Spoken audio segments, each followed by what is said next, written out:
And now, introducing Birthdays were the worst days. Now we're talking sports and it's Earth Day.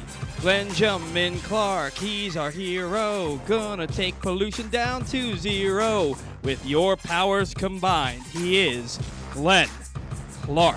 I'm a little bit worried about whether or not that's actually water that Papa Cass is consuming this morning. She is. Out of breath. She's on one. She is on one. Did today. you say you...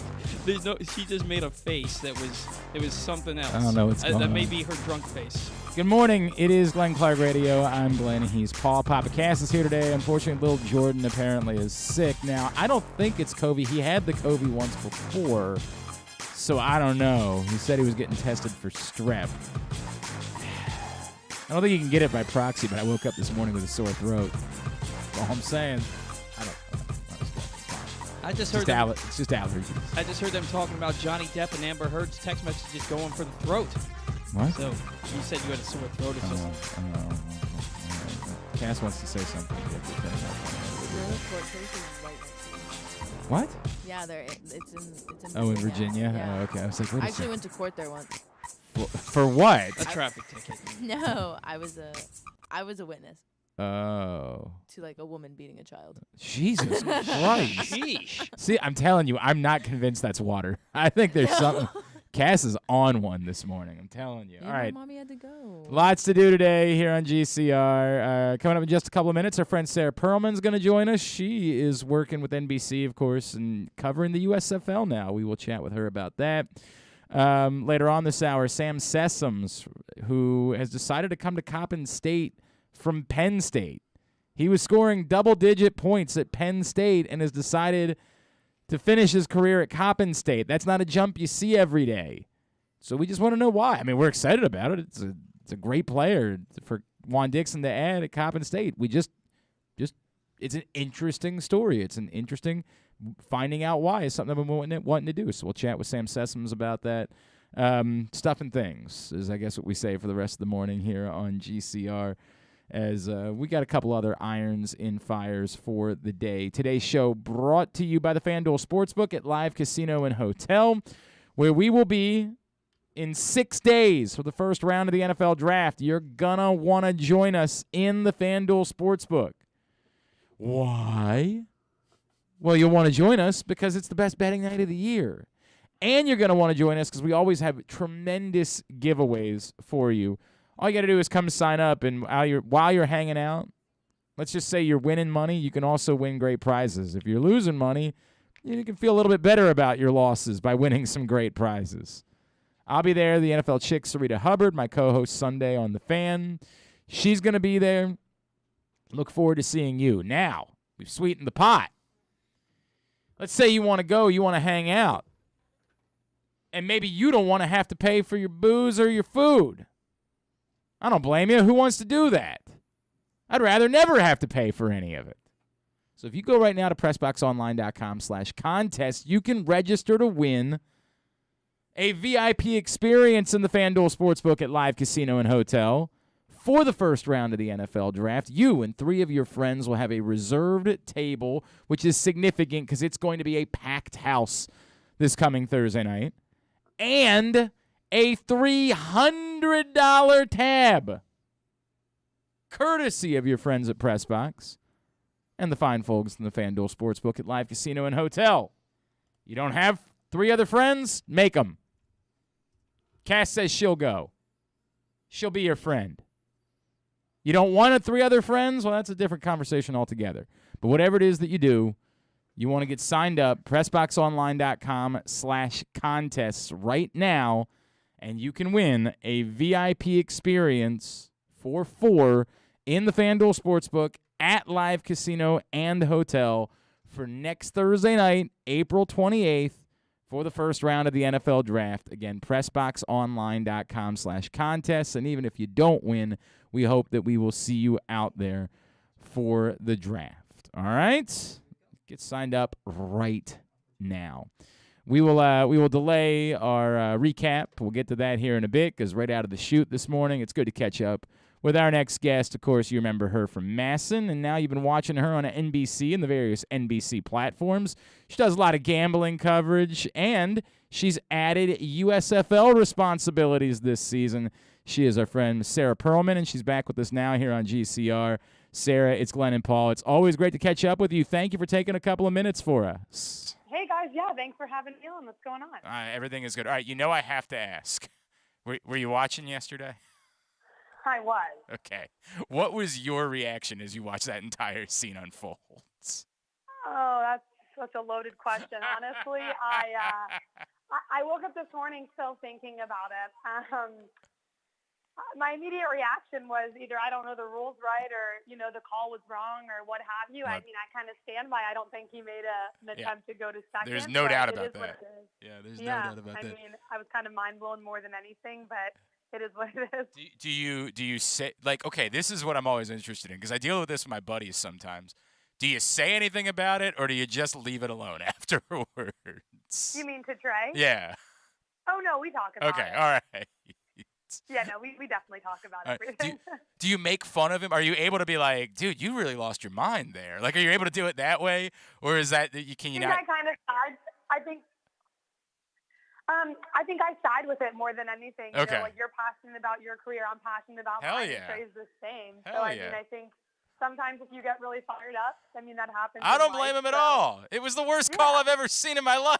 It was insane. Right. So he felt bad, and I think he made that very clear about the words he chose. But you move forward, and when you're heated, it's sometimes hard to, hold your emotions back. So we move forward to today. No doubt. All right, so Sarah, tell me about the USFL. Tell me about getting involved with it. This will be weekend number 2 coming up. And what is it about the USFL that you're excited about and you hope that people are going to be excited about as they tune in? Yeah, so I'm not doing this weekend. I'll be back in Alabama for week 3. So I think what's really cool about the USFL, honestly, from my perspective, is giving people an opportunity to pursue their dream, right? A lot of these guys haven't had an opportunity to play professional football from COVID year, from college, what have you.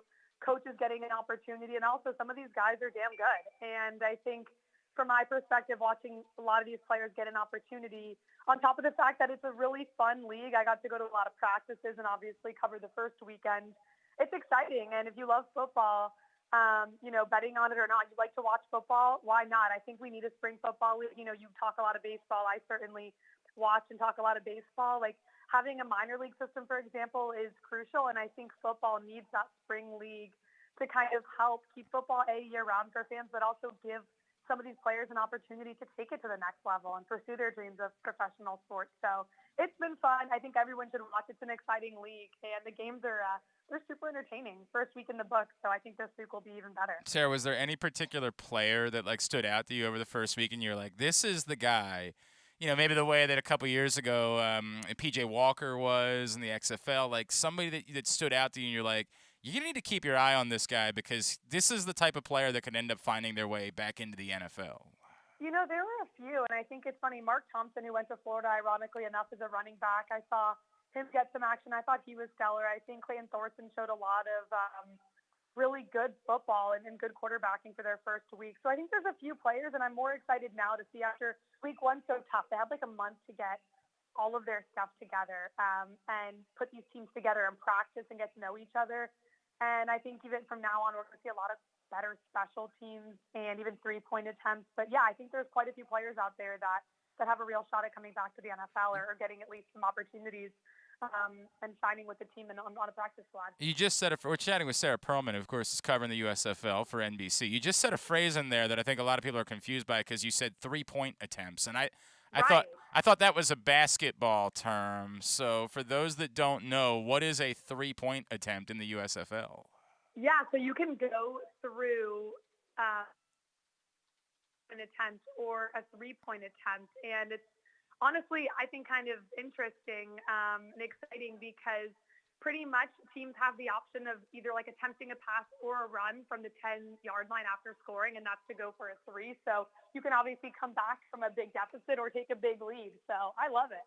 I mean, it is something that I think adds a little extra intrigue. It's certainly something that makes it a little bit different. And when a team falls behind by a little bit, they're not maybe as far out of it as we would see in a typical football game. Right. And that's why I like it. So we didn't see any attempts last week, but I'm thinking maybe this week or following we will. You mentioned the betting side of things, and I know that's right up your alley.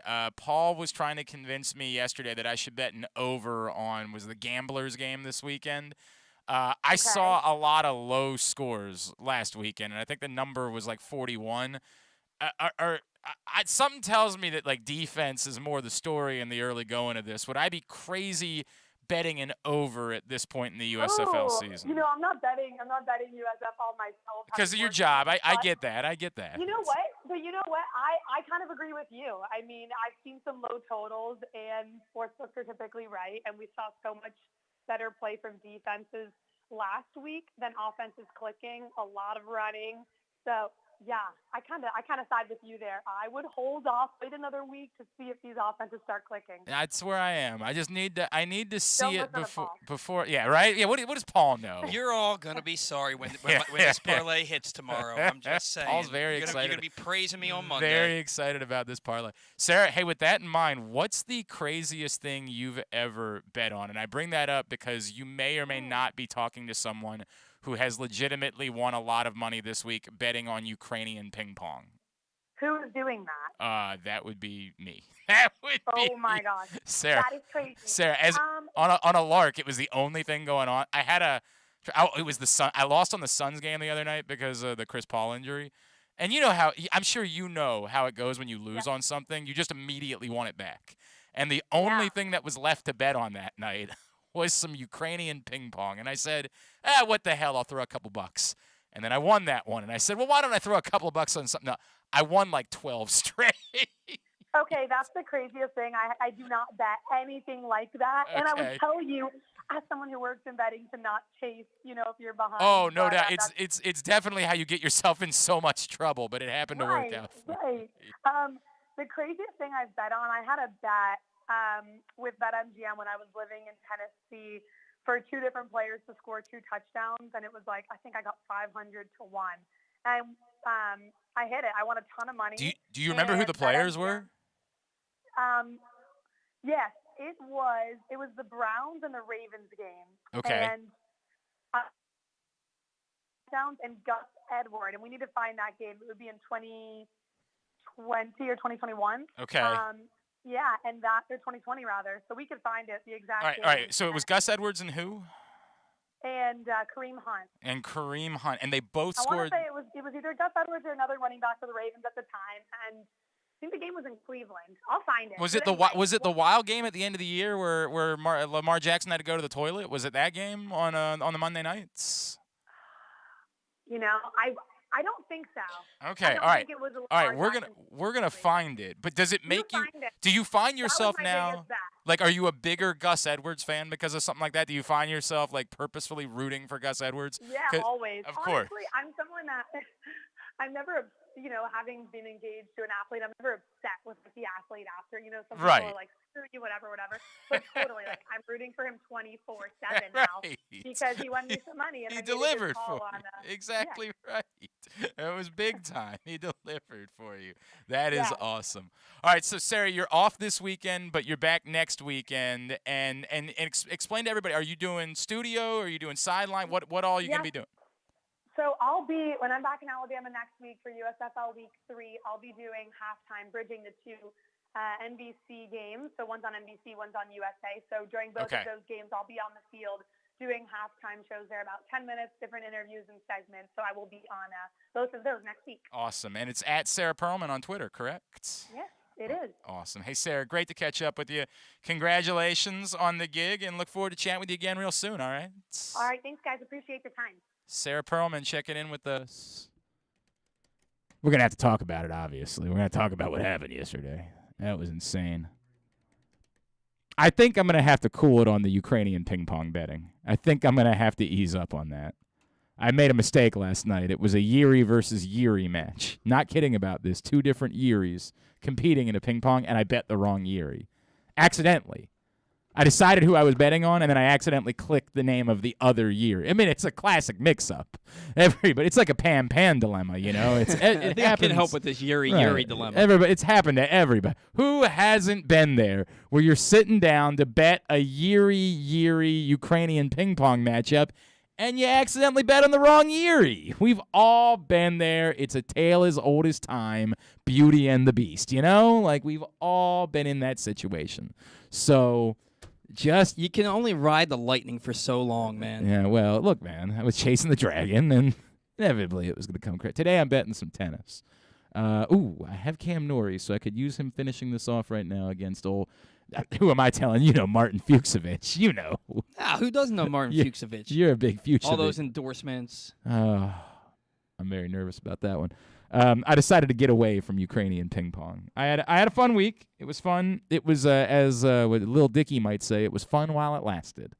It was fun while it lasted, but it's no longer. Is that show coming back, by the way? Is Dave coming back? I don't know. I only made it through the first episode of the last season. Why? I don't know. I don't love it the way that other people love it, and I certainly don't love Lil Dicky as much as other people love Lil Dicky. I think he's a better personality than he is. I don't think he's a very good rapper. I think he's not good at all. But I think he's funny enough that the show worked. So we watched it. We loved season 1. Season 1 was hysterical. Then we watched the first episode of season 2. Was season 1 the milking season? Was that one? Yeah. Okay. Yeah, that was pretty good. It was hysterical. It was pretty good. But so then we watched the first episode of season 2, and neither one of us were really. The real issue with season 2, and this is why I actually wondered if they'd even bring it back for another season. The real issue with season 2 was that you realize they should really be doing a show about Gaeta because he is far more compelling, far more talented, far more interesting than Lil Dicky is. Like, it's almost like you almost want to grab him by his neck and be like, dude, you're the star. Like, you're the guy. This guy's terribly. And some of that might just be the way they present the show. I remember talking to Kyle about this. Like, if that's not reality, if that's just the way they present the show, then it's a mistake. Like, you can't. You're making it so this guy doesn't belong. This guy's a joke. He doesn't belong. But this other guy, who's his sidekick, really does, and he's being held back by the guy that doesn't belong, and it's infuriating. Yeah, what I didn't like the direction of Dave's character. So I'm watching it and I'm like, he rubbed me so the wrong way in that first episode that I was willing to watch more, but we just never got to it. Okay. I didn't make it a priority. But I always think of it. So which season was the the whole thing? Was that season 1 or season 2? I only saw one episode of season 1, so I have no idea. I thought you said you only saw one episode of season 2. Yeah, I only saw one episode of season 2. Well, so was it happen in season 1 or not? So you would be able to answer that question. It's not very difficult. I don't remember. Where he does the song, where he sits there, he hits because they sat down and they recorded the thing where they were talking to each other in auto-tune. Remember when they were going to the wedding? You know what I'm talking about? Yeah, that was season 1. That was season 1. And then it turns it into a song. And every time I reference that constantly because the song lyric was "I F the whole thing up." That was the and I say it all the time in that voice too. So it's carved a place in my life that's far beyond what I should have ever. We spent way too much time talking about Lil Dicky this morning. I don't know what just happened there. Thanks to Sarah Perlman for checking in with us. All right, today's show is brought to you by your local Toyota dealer, buyatoyota.com. Whether your focus is luxury and comfort, convenience and technologically advanced connectivity, sporty performance and aggressive styling, we've got the perfect Highlander for you. Check out buyatoyota.com for deals on new Highlanders from your local Toyota dealer today. Let's just go ahead and do the thing, and then we can talk about the other thing. That's the way it'll go. The Orioles lost. Under didn't hit either. Credit to Andrew Stetka. He called that. He's 1 for 1 so far. He also said to bet the Mavericks to win the series, and they won Game 3. So he had a pretty good first day of his Stetson figures yesterday. Orioles lose. They lose 3 of 4 out in Oakland before they shift to Anaheim for a series that begins tonight. To recap yesterday's defeat, we give our friend Paul Valley 60 seconds. He is our 1-minute man. Oh. Mm-hmm. Oh, maybe you should turn the maybe you should All right. So basically, There's nothing really to get worked up about one way or the other. You can get worked up about Trey Mancini being tagged out after he went through first base, and technically, the umpire was right. You were taught you can never turn left after you go. You turn left, you're in the field of play. Whether Trey had an intention to go to second base, and I don't believe he did or not, as the rule is stated, you can't turn left. That's considered an attempt, and he was tagged out, and unfortunately, in my opinion, rightfully so. I get why he was upset, but there's really the Orioles just lost a baseball game yesterday. The Athletics outplayed them, and they took better advantage of opportunities. The one thing I can say is that the two things I can say: Keegan Aiken, 25 pitches, 21 strikes again. He's really attacking the strike zone. Made one bad pitch, and it cost him a 2-run homer. Austin Hayes had his 4th 2-hit game in the last 6 games, 5th game in the last 6 with a hit. So he's heating up. So that's nice to see. He's an important player. All right. So you're wrong. I don't know why we're doing this. That's not what the rule says. There are a lot of people that are trying to pretend like they're smarter than everybody else, that are trying to pretend like that was the right call. It's not the right call. And Ben McDonald was on it from step 1, and credit to him for being on it. The rule doesn't say you can't step in that direction. The rule says you can't make an attempt at second base. And there is absolutely no way that you could consider anything that happened there an attempt at second base. As I read the rule, Rule 8.2, Article 7, a batter runner who reaches first base safely and then overruns or overslides may immediately return without liability of being put out, provided he does not attempt or feint an advance to second. A player who is awarded a base on balls does not have this right. Of course, I think we all know that. There is nothing that occurred there that you could even attempt to describe as a move. I guess my point is that I've played baseball my whole life, and I'm not a major league player, clearly. You were taught from a very young age, you never turn left to go back to first base. But you're allowed to. It doesn't matter. No, it does matter. It matters significantly. Instinctually, you turn right. So, to me, Trey Mancini should have known better. That's not a thing. You're just saying something because it was something that somebody told you growing up, and that's fine. There's nothing wrong with that. You can't make new rules. The rule is the rule. You turn right, you don't have to worry about it. That's all I'm saying. Completely different conversation. You got to look over your shoulder to the right anyway to see that the ball got by. So just turn right. Utterly different conversation that you're having. The rule is the rule. There is nothing about what Trey Mancini did that has anything to do with trying to go to second base. Right, but you don't have to worry about it. You're doing two different things. No, I'm not. You turn right, you don't have to worry You're about having it. A different conversation. There's a million things that you don't have to worry. If you don't go past first base, you don't have to worry about it. The rule is the rule, plain and simple. The rule is you can't go for second base, and in 0 ways can you attempt to argue that Trey Mancini went for second base. I'm not saying that he tried to go to second base. That's the end of it. He clearly wasn't trying to go to second base. That's it. But if you turn right, you don't leave it up to the opinion of the umpire. You're having a different conversation. No, you are. You're having a conversation about something else Trey Mancini could have done. What you said was it was the right call, and it is not the right call. There is nothing there. It was a horrendous call. And it's the type of thing that shouldn't exist in baseball. And when we talk about robot umpires, this is the thing. Robot umpires wouldn't stop that. No, what do you mean no robot umpires wouldn't stop that? Him. If you had to go back and look at it, everybody would be able to see he wasn't going to second base. They have a review. They make it a judgment call, and it's not reviewable. Oh, okay. That's the way it goes. I didn't know it wasn't reviewable. That's it. There is nothing there. But umpires are we're going to support each other, and this is the way it goes. Nobody's going to overrule him. That's your judgment call. We'll go with that. This is the problem inherently, is that everyone with a brain can look at that and see the same thing. Now, does it have anything to do with why the Orioles lost the game? Of course Absolutely not. And do I give a crap? Really? Not really, except for the fact that the problem isn't about the Orioles. It's about the bigger issue that exists within umpiring, which is someone decides they're going to make a call, and it's irrelevant what the call was. They've decided they're going to make it. This shouldn't exist. Brandon Hyde probably should have gotten ejected before Trey Mancini did. He probably should have gone ahead and gotten himself ejected in that situation. Maybe he didn't know just how egregious it was, Like maybe in his brain he thought there was some chance that Trey might have accidentally made a little bit of a move because he wasn't paying full attention to what happened. But immediately when he saw how heated Trey Mancini was, he should have gone ahead and made sure he got ejected from the game. And I think if he had done that, it might have been easier. You prolong that thing for 5 minutes or so, you can get everybody to work it all out, and then maybe Trey doesn't get ejected screaming from the dugout. Maybe he still does, right? Because I don't blame him for being pissed off. He had every right to be pissed off. That sucks. It sucks when something is so obvious and so easy to call, and everyone can see it. And either you don't actually know the rule. And by the way, I believe there are umpires. It's very difficult. I say this about officiating all the time.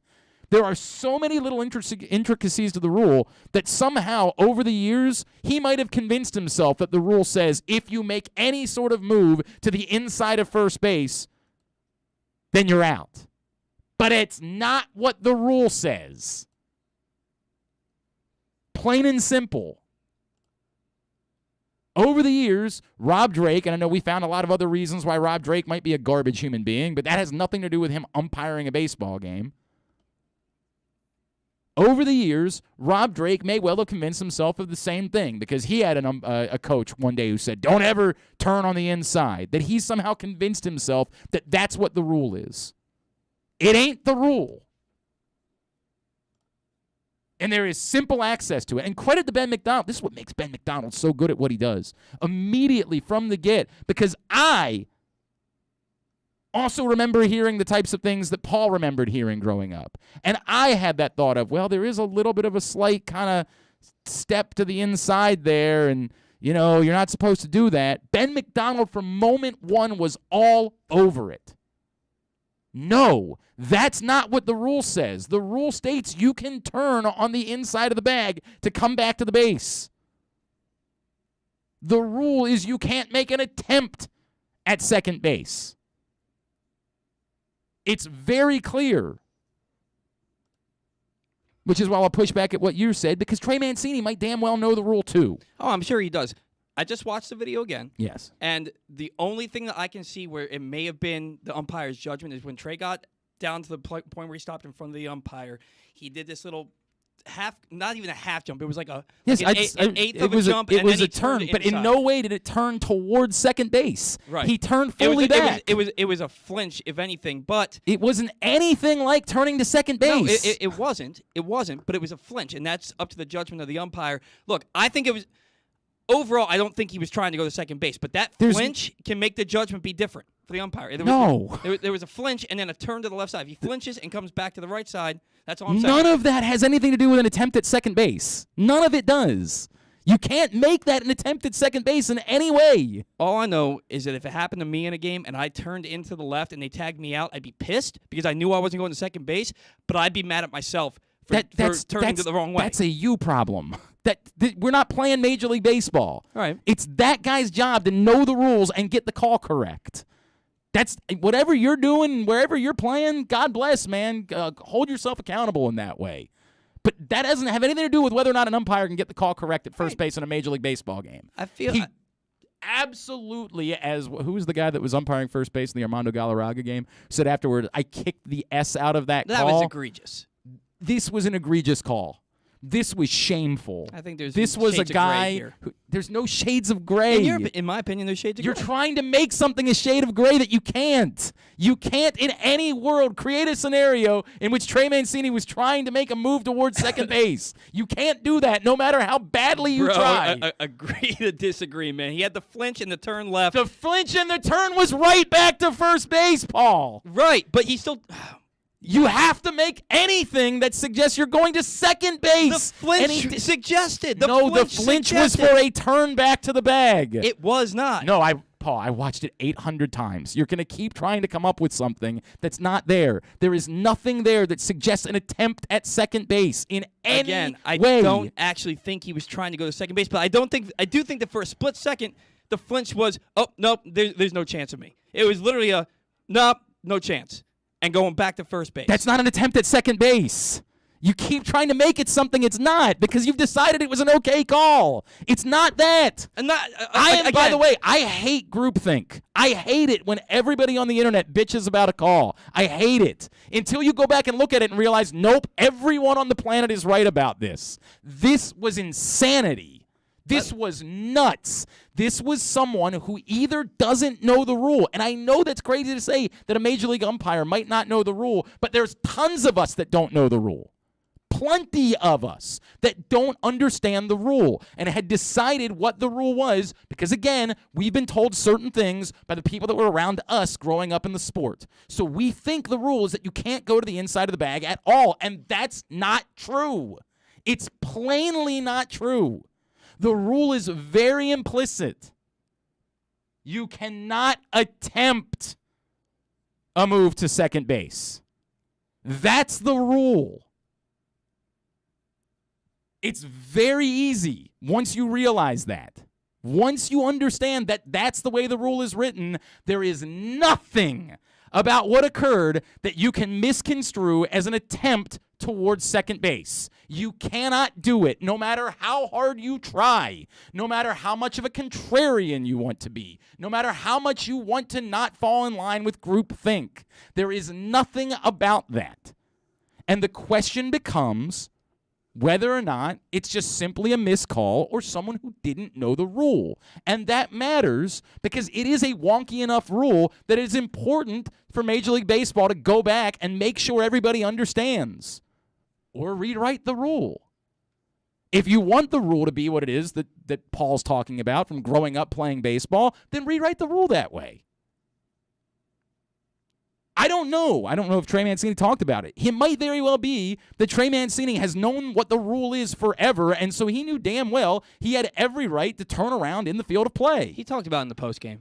They interviewed him in front of his locker, and he basically said, I know what the rule is, and I didn't do. 1,000%. That Trey Mancini knows the rule better, perhaps, than the guy that was umpiring the game would be a problem. So let me just state it this way. I don't believe he was trying to go to second base. I can understand if they didn't, if the call had been the opposite call, but I understand why the umpire made the call that he did. I also made the wrong call. Okay, made the wrong call. But that's what it is. I understand why the umpire made the call that he made.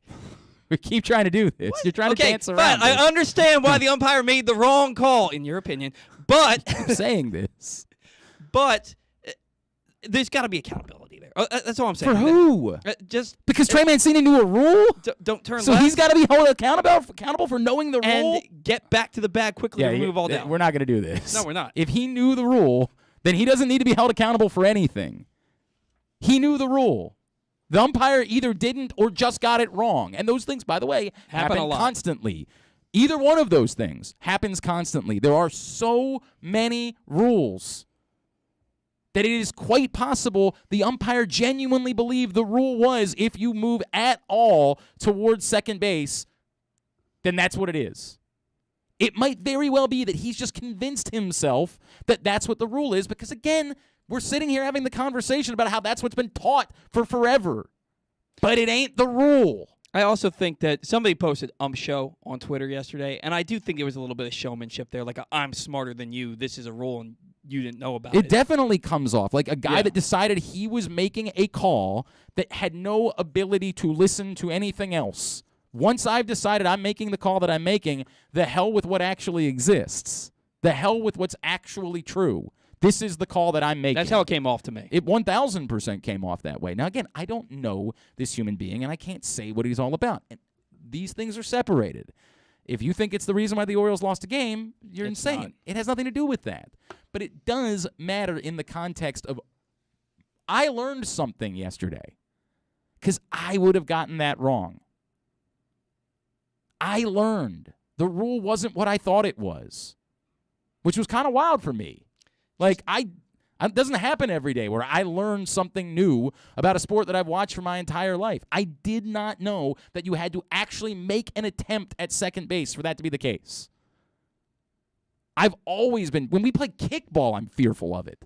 When we play stupid Thursday night kickball in Hartford County, I purposely run to the foul side of first base. By the way, if the Major League umpire doesn't understand the rule, there's 0% chance that the Thursday night kickball umpire understands the rule, and so I'm going to continue to do that. That's not going to change. You already read the rule, I know, but does the rule say anything about what constitutes an attempt? No, it doesn't say what constitutes Maybe an they need attempt. to put that kind of literature in there. But that's, I mean, if you can't figure that out, Right. if you can't understand the difference in someone turning around But or making a move towards second base. Well, this then umpire clearly can't figure that out, and he's not losing his job. I'm not sure the umpire knew the rule. Mhm. Like, there's so much that's there. There's so much there. It's fascinating. By the way, there's so many. Forrester was trying to do this bit where, there was this little step and it was towards second. I'm like, dude, you don't know the rule either.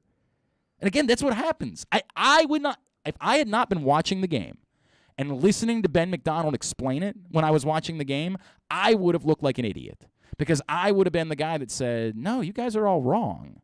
It's pretty clear there's a foot towards second base there because I didn't know. Admittedly, I thought any step on the other side of the bag and you're screwed. And I would have been wrong because I didn't know the rule. Kudos to Ben McDonald, man. Being able to explain it as well as he did in that moment when something like that's occurring, to be able to nail it ahead of time, to know exactly what the rule is, exactly what you're allowed to do, despite the fact that he wasn't even a hitter. He didn't even this was never an issue for him. And that's how well he knows the rule book. My God, he's good at this. It's ridiculous how good Ben McDonald is at this job. So John in Little Rock said, this is a garbage that is killing baseball to attracting new fans and retaining old ones. I don't know that I agree with that. Because Not this specifically. There's egregiously bad calls in the NFL, and people still watch it. Like that taunting penalty that they threw on that one guy. That's a different thing. That is all up about. That's a judgment call, right? That was very poor judgment. I don't disagree with you, but that's a judgment call. This is just an egregiously bad call by someone who, again, the most likely scenario is doesn't understand how the rule is written, right? That's that's what in my heart of hearts, that's what I believe happened here. That the first base umpire yesterday believes the rule is the same as you were describing it as. Mm. This is what I've known of baseball. You always run to the other side of the bag. That's the way that it works. He didn't do that, so I'm calling him out. And doesn't know the way the rule is actually written, which is not that. So that's my guess, but it's a guess. I don't know that. And unless, and just hear me out on this, when you have the runner's base lane down the first baseline, right? And maybe you have to cross the bag and go into foul territory. And the second you step into fair territory, it doesn't matter because he was in fair territory. Right, And then but came that's back not the to rule. bag. That's not the rule. The rule is an attempt at second base. Right, but maybe That's they consider very specific. maybe they consider any part of you being in fair territory is an attempt. There is Maybe that's what they consider literally an attempt. zero that would make that work. It's like saying looking at your wristwatch is an attempt at second base. We all know what an attempt at second base is. It's a move towards second base. That's an attempt at second base. At no point was there a move towards second base. It did not happen.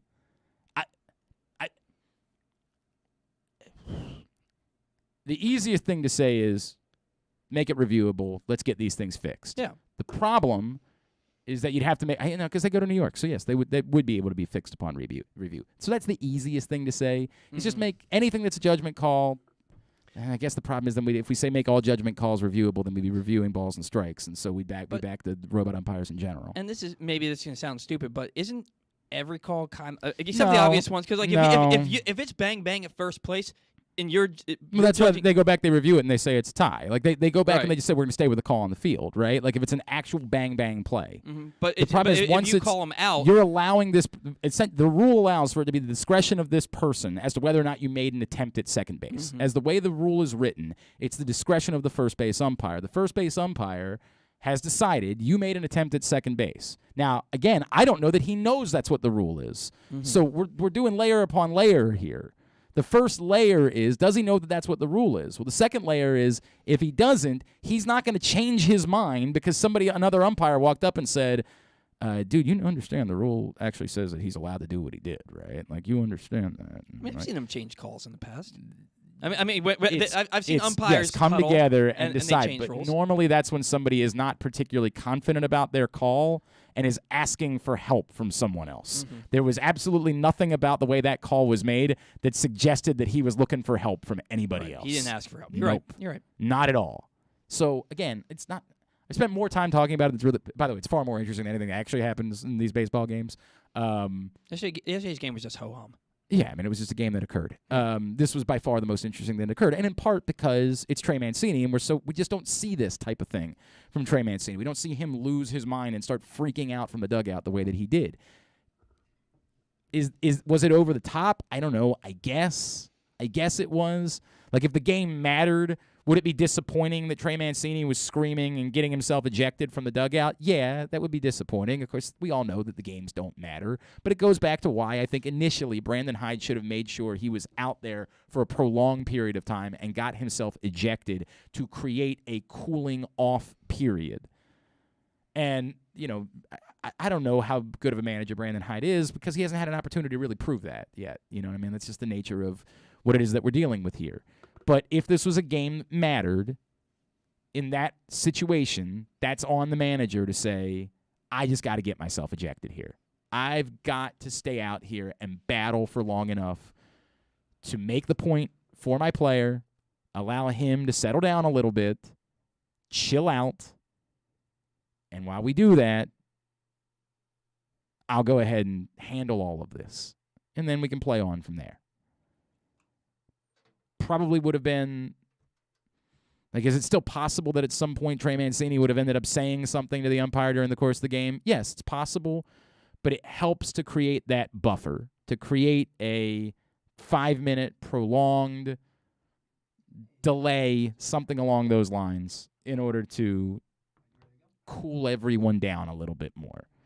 That was the immediate thought I had. If you go back and check Twitter, it's exactly what I said. I think Brandon Hyde should have gotten himself ejected there. Now, he eventually got himself ejected, but it wasn't in the immediacy, and it didn't create the prolonged delay that I was talking about in order to try to get everybody to have cooler heads prevail. So, admittedly, when the play happened, I was in the other room, and I didn't.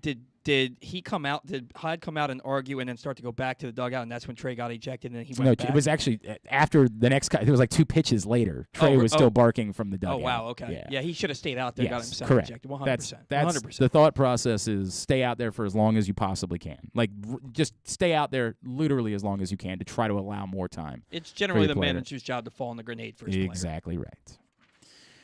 All right. Today's show also brought to you by Glory Days Grill, where right now you can get the opener. Oh, I'm so excited about this. Flash fried pork belly with the popular Korean No. 2 sauce. Take a bite out of the Crunch Burger, topped with home run sauce, white American cheese, and house-made chips. Glory Days Grill, spring seasonal menu available. Get your order in glorydaysgrill.com.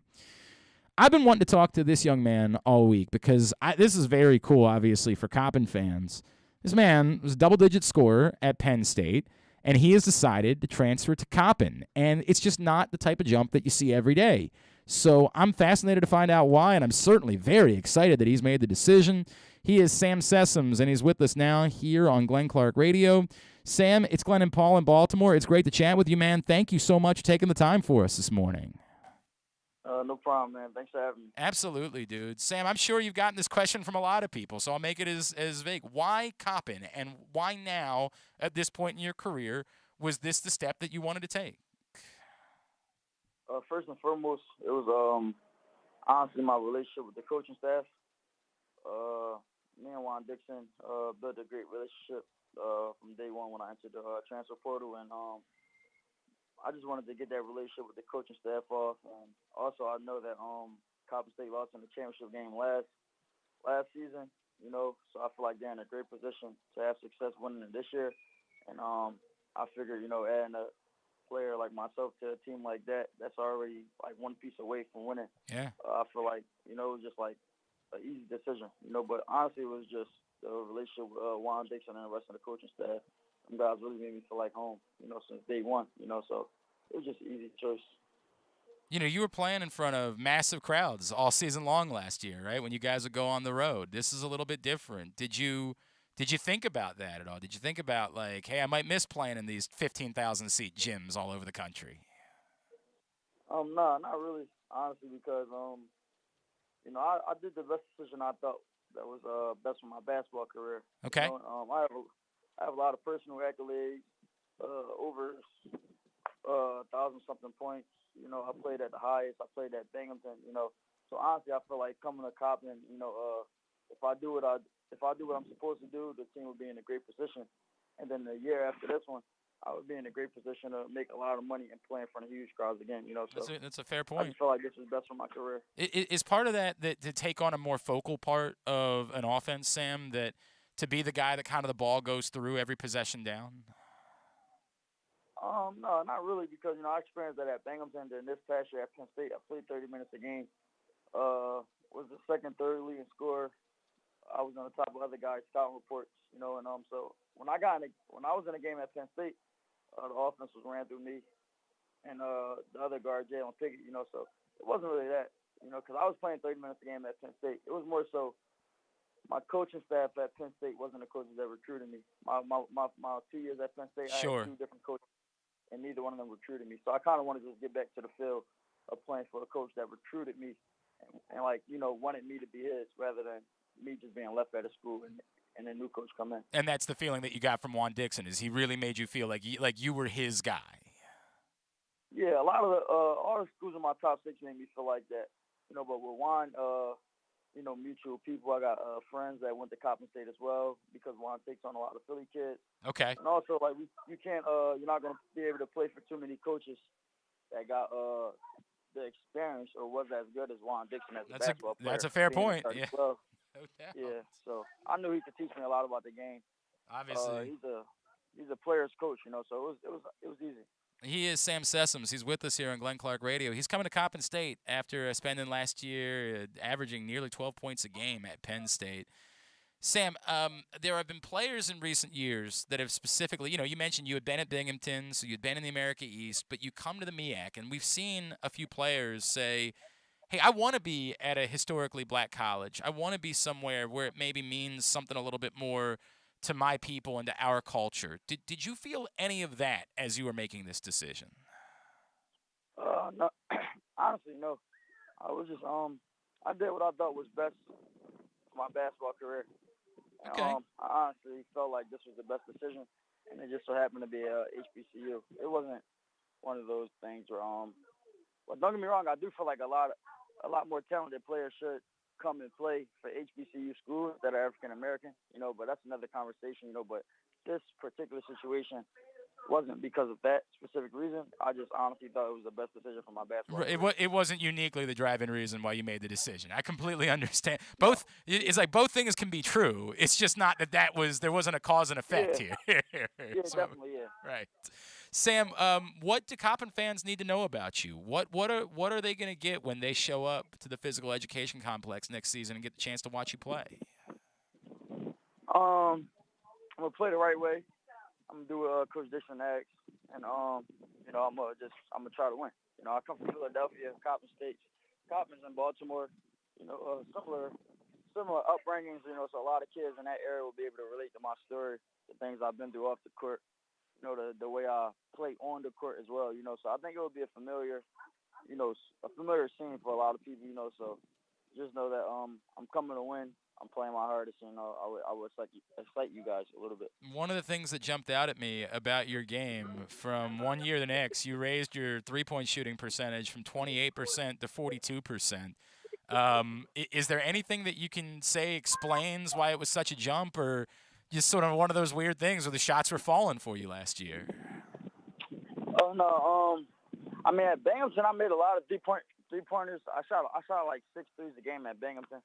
Then my first year at Penn State, it was when we had a coaching change, so it was kind of hard for me to figure out my role, what shots they wanted me to take, so it affected my percentages. My second year, I was more comfortable. The coaching staff gave me a better idea of what shots they want me to take, and I always work on threes. I'm a good three-point shooter. I don't think the first year at Penn State defines my shooting ability, so I think I'm more so around between 35 to 45 percentage, so I think that was more realistic. It's just it was just a state. You just got the shots to fall. It's sort of more who you are. If that can continue, man, my God, you guys could do some really special things in the MEAC. Yeah, it will. And how important is it for you, like the idea of winning a conference championship? It's interesting to hear you say, like, you know how close Coppin was a year ago.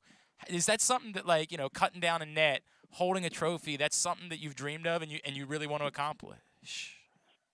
Yeah, I always want every kid, you know, who plays in college wants to accomplish a championship, and you know, like honestly, the only thing that'll like increase my money for next year, my professional career, would be leading the team to a championship. You know, I have a lot of personal accolades. I played at the Big Ten. I played in America East. It's a huge gap between them. So I've shown I can play at all levels. I just need to show that I can lead the team to win, and that will increase my chance of making a lot more money next year. I mean, obviously, it's certainly something that we'd be looking forward to see if that plays out that way for you this year. Sam, were you at all surprised by any of the reactions? I saw you going back with some people on Twitter. Like, man, what the heck? Like, it's my decision. Were you surprised by any of the pushback that you got from people? Nah, I wasn't surprised because honestly, it just would be a bunch of dudes. You know, honestly, I probably never played the sport. You know, and you know, respectfully, you know, a lot of people. That's what's wrong with social media now. A lot of people, they got too much of a voice. You know, and like at times I feel like people shouldn't be able to say anything at all about certain topics. You know, and it was just honestly comedy for me when I did get some pushback. I mean, I didn't care. I just responded. You know, because like honestly, where I'm from is just like we don't really say things on social media that we wouldn't say in person. You know, so social media is a platform where people will come and express their opinions. And respectfully, everybody has a right to their own opinion, you know, but it's just like it's my choice. I chose to go there. It's what's best for me. By the way, nobody else. I absolutely loved your response. Like it's the perfect thing because it's not at all like you didn't say go F off or anything like that. Yeah. Sorry I did not do what made sense to you is so perfect because it's like it's absolutely wonderful but just slightly condescending towards the person. Yeah. It's you nailed that. That is the perfect response to give to someone. Like, oh, I'm sorry, Jim, that what I want to do with my life isn't what you want me to do with my life. I'm so sorry it didn't work out that way. Yeah. That's awesome, man. Sam, where you know, I'll tell people because I've been following you on Twitter. It's at Samuel_Sessoms. What about on Instagram? Where can Coppin fans be giving you a follow as you make this transition? Oh, Instagram, my at name is Sam Sessoms 3. At Sam Sessoms 3. Sam, we're excited about it, man. Really looking forward to watching you play next season and the opportunities that could be here for the Eagles because of your arrival. Thank you for taking a couple of minutes for us this morning. Best of luck, and we'll look forward to seeing you out there this season, all right? Thank you, man. Appreciate it. Thanks for having me. Absolutely. Sam Sessoms with us here on GCR. Fascinating stuff. Just says, look, this is the best place for me. Players coach. This is where I wanted to be. Respect that. Like it a lot. All right, we got to get to a break. We haven't even taken a break yet this morning. What the hell's going on? What is happening around here? Got a lot going on. We got heated about ping pong and about I got to about baseball. I didn't even. You know what? While we were yelling about the baseball thing, I totally missed what. Oh, Fuchsovich won the second set. Oh, it's trouble. It's trouble. I don't like that. We don't like that. The Hellcats. I blame you. Yeah, it's your fault. You said the Hellcats for a second. No, well, I do like the Hellcats too. All right, when we come back in, I don't know. Well, sports. That's next. Glenn Clark Radio. Sports fans, the wait is over. The all-new FanDuel Sportsbook is now open at Live Casino and Hotel in Hanover, Maryland. This is your chance to win big right in your own backyard. Bet on every sport with self-service kiosks and watch all of the action from the best seat in the house. Make every moment more at the all-new FanDuel Sportsbook at Live Casino and Hotel in Hanover. Please play responsibly. Gambling problem? Please call 1-800-GAMBLER or visit mdgamblinghelp.org. That first sip. That first bite. Start your day off right with a just breakfast at Royal Farms. Real fresh, real fast. Royal Farms. Baseball is back, and so is the spring seasonal menu at Glory Days Grill. Start with the opener, flash-fried pork belly with our popular Korean No. 2 sauce, and take a bite out of the Crunch Burger, topped with home run sauce, white American cheese, and house-made chips. It also features irresistible options like a baseball-cut sirloin with blue cheese, grilled shrimp with garlic butter, and a strawberry salmon salad. And then there's the closer, the Cracker Jack Sundae with a waffle, ice cream, and Cracker Jacks. This menu will be gone at your neighborhood Glory Days Grill. GloryDaysGrill.com to find out more. Great food, good sports. Baseball is back. I'm Paul Valley. And I'm Zach Goodman. You can find us live every Saturday from 10 a.m. to noon talking all things Orioles and Major League Baseball. Like the debuts of Adley Rutschman and Grayson Rodriguez. And how the rotation and bullpen are rounding into form. Watch us live at youtube.com/PressBoxOnline and Facebook.com/PressBoxSports. Or you can listen at PressBoxOnline.com/radio. That's the Bat Around, live with the latest in baseball coverage every Saturday from 10 a.m. to noon. The Toyota Tacoma comes in a wide range of models and trim lines. You can choose the perfect Toyota to reflect your unique personality and driving habits. Check out buyatoyota.com for deals on new Tacomas from your local Toyota dealer today. If you miss anything, don't forget that you can find whole shows later on Spotify, Apple, or Amazon Podcasts. It's Glenn Clark Radio. We need Cam Newell to get a break point here. Sorry, I can't do the show until... second serve. It's a big opportunity. This is what you guys tune in for, is me to do play-by-play of a Cam Newell-Martin Fuchsovich match that nobody cares about other than me. Oh, he was long, wasn't he? He's going to lose. No, it wasn't long. It was in. Come on. Come on! Which one is he? Oh, he's on the back. He's on the top side. He had an opportunity to finish that point and didn't do it. Of course, it's Bomb's going to hit in the net. the longest point in the history of tennis. He has been in the lead in this point twice and did nothing with it. Oh, he went behind him. He went behind him! Cassie went behind him! I told you he was going to hit it into the net. Is that good? That's Are the we other guy. happy? That's- Are we we wanted happy? that. I said the guy Oh, at the yeah, bottom oh. is going to hit it into the Yay, net. we're happy. We like that. We like that. Woo. Cass. Thank you, Cass. What a cheerleader. I appreciate that. Like, which one are we cheering for? I this appreciate entire Oh, that's time? why the sweet boys like you. Yeah, very sweet boys. Very yeah. sweet boys. But I don't go for them. You should think of about course it you at some don't. point, Cass. You're 20. You won't go for them for 10 years. They're very sweet boys. I hope it's way before 10 years. I don't want to be So 30. do they, but Yeah. good I luck. don't want to be 30. Join a proud new generation of Baltimore police and make an active difference in your community. Start with competitive wages and excellent benefits on day one. Join for good at bpdrecruit.org. From Daryl. Daryl says, Glenn, I have to admit, I, like you, did not understand what the actual rule was, so in the immediacy of it, I was yelling at Trey Mancini. I still think there's something to be said for what your partner's attempting to say, where you can avoid the problem, but you're right, the umpire has to get it right. That's the end of it. And I'm not trying to be dismissive of what you're saying, but that's the end of it. Like, the idea that I'm supposed to anticipate someone's bad call and do what it is that I do because of that? Stop. I mean, it's like yelling at somebody for taking a called third strike that's clearly a foot out of the zone. Mm-hmm. Like, well, you can know that he could call that a strike. You want to say it's unfortunate, say it's unfortunate. Say whatever you want to say, but trying to hold somebody accountable for someone else's mistake, to say that you should know that that person might make the mistake, that's not fair. I guess it's just, to me, it because it's so instinctual to turn right. That's why I'm like, why would Trey ever turn left? I understand it's a human thing, and you just turn left not thinking about it.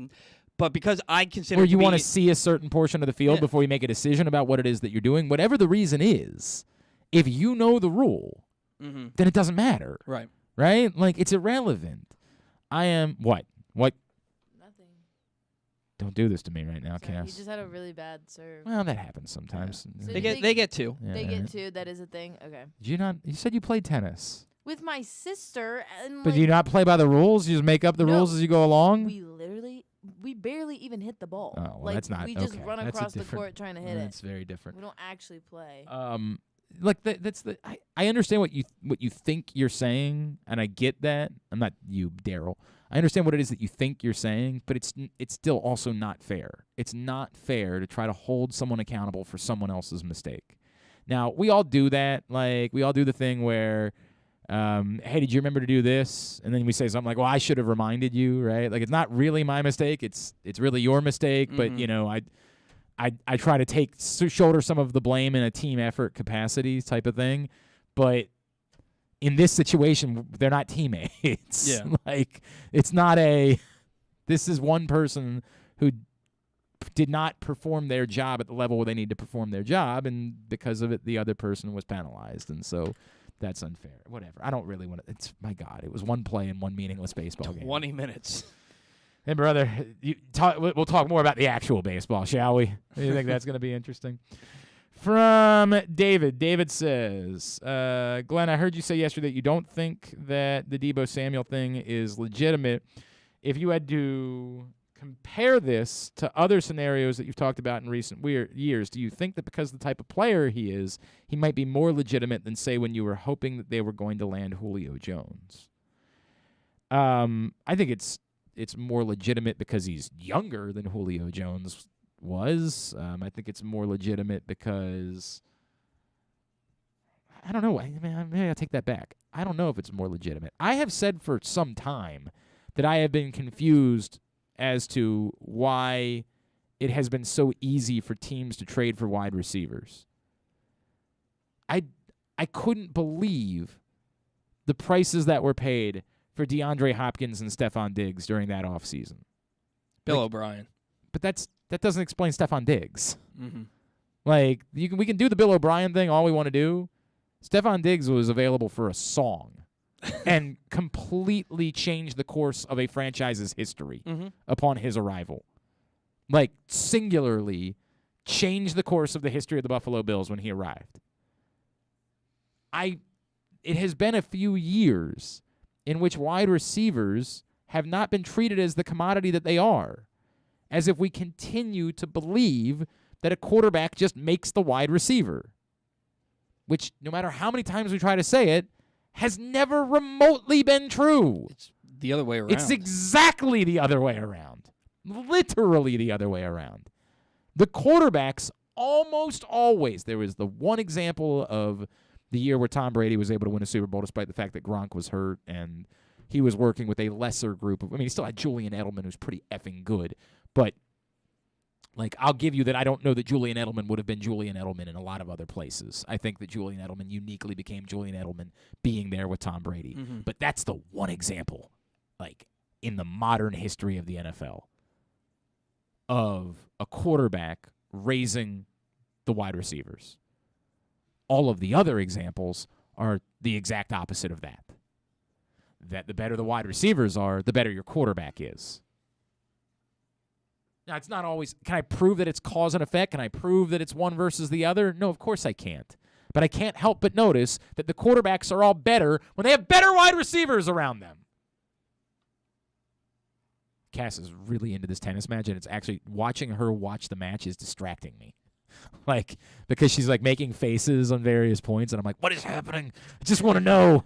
I've got money riding on this. I just want to know. This isn't as safe a bet as Ukrainian ping pong is. Your boy just got a point. Mm-hmm. So it's match point. He's just missing the first serve every time. That's okay. You get two. I understand. You're allowed. It's a fault. It's why typically they go for a big first serve. Is because they know they've always got the second one. Okay. So that's a lot of times why you see them miss the first serve. Literally in their back pocket. Is because they're just going crazy. They're just trying to hit the crap out of the first serve and hope that the other person can't return it. And then when they don't get it, they just hit a nice safe serve on the second one. I will tell you, next to hitting a baseball and a golf ball, I think we go. There we go.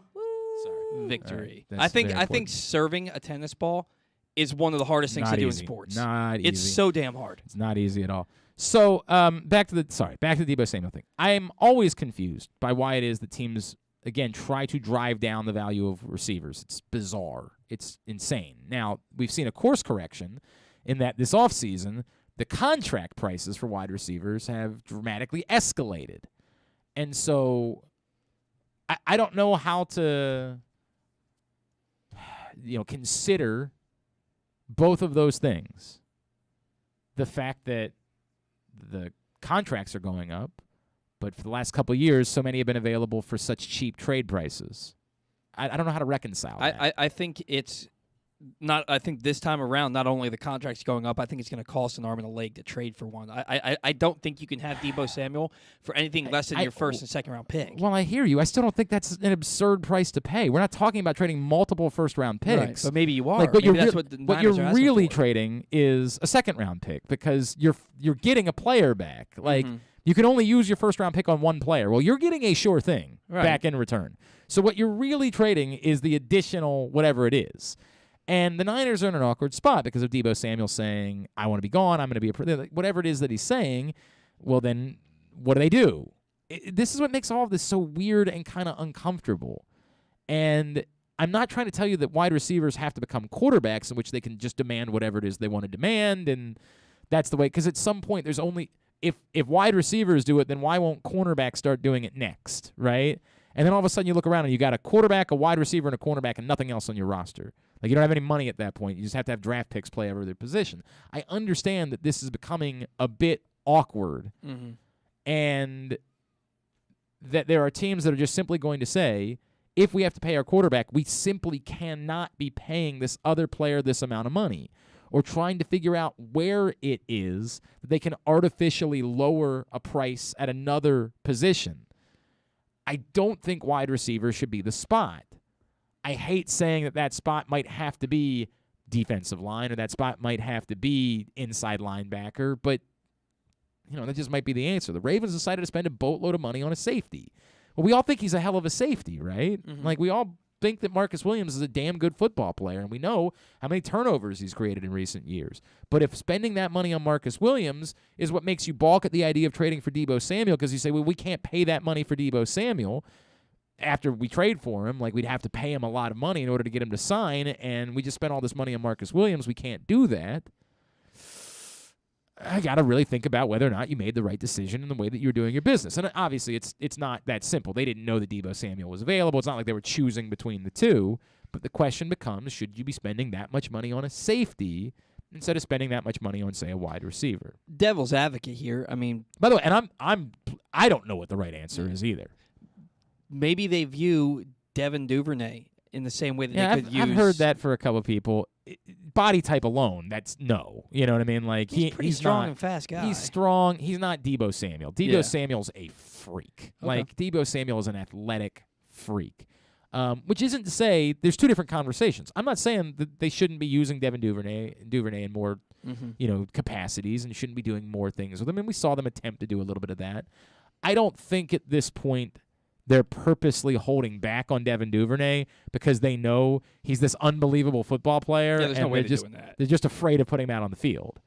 I have been intrigued by doing more with Devin Duvernay. I get the argument in general going into this offseason that you needed to rely on these younger wide receivers, and at some point you needed to give them the opportunities, but there's a danger that comes with that, which is they're not ready for those opportunities. And apparently Rashad Bateman said the other day that the injury was still an issue for him even when he was on the field last season. And, I'm excited about Rashad Bateman. I told you guys plenty of times last year, I think from a pure talent perspective, he's the best talent that we've seen in Baltimore at the wide receiver position since Anquan Bolden, just talent alone. And you could argue because he's younger that maybe it's even more talented than Anquan Bolden. But I'm trying to be careful about saying those things because I'm not saying Rashad Bateman is Anquan Bolden. Anquan Bolden's a borderline Hall of Famer. And when we talk like this, people get confused. Well, you're saying that Rashad I'm not saying that. I'm saying from a pure what is in his bag, his arsenal, the various things he's capable of doing, Rashad Bateman has a skill set that is as unique and as impressive as anyone we've seen since Anquan Bolden. More impressive than anyone we've seen since Anquan Bolden. So I'm very excited about Rashad Bateman. I think there's a chance that Rashad Bateman could develop into a true number one type of wide receiver, which is something we've had so little of in Baltimore over the years. I think that's possible.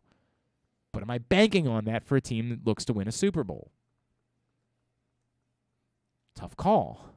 Tough call. I don't think they're going to trade for Deebo Samuel.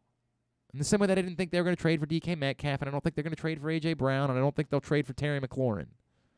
I don't know if any of these guys are going to end up being traded. A lot of times this is bluster in the early going. When you're having contract negotiations, a lot of times, this is why I'm so surprised by the way that Lamar Jackson has handled his business, right? Because you've got the power. Force it. And talking about a trade is the greatest way to force your power.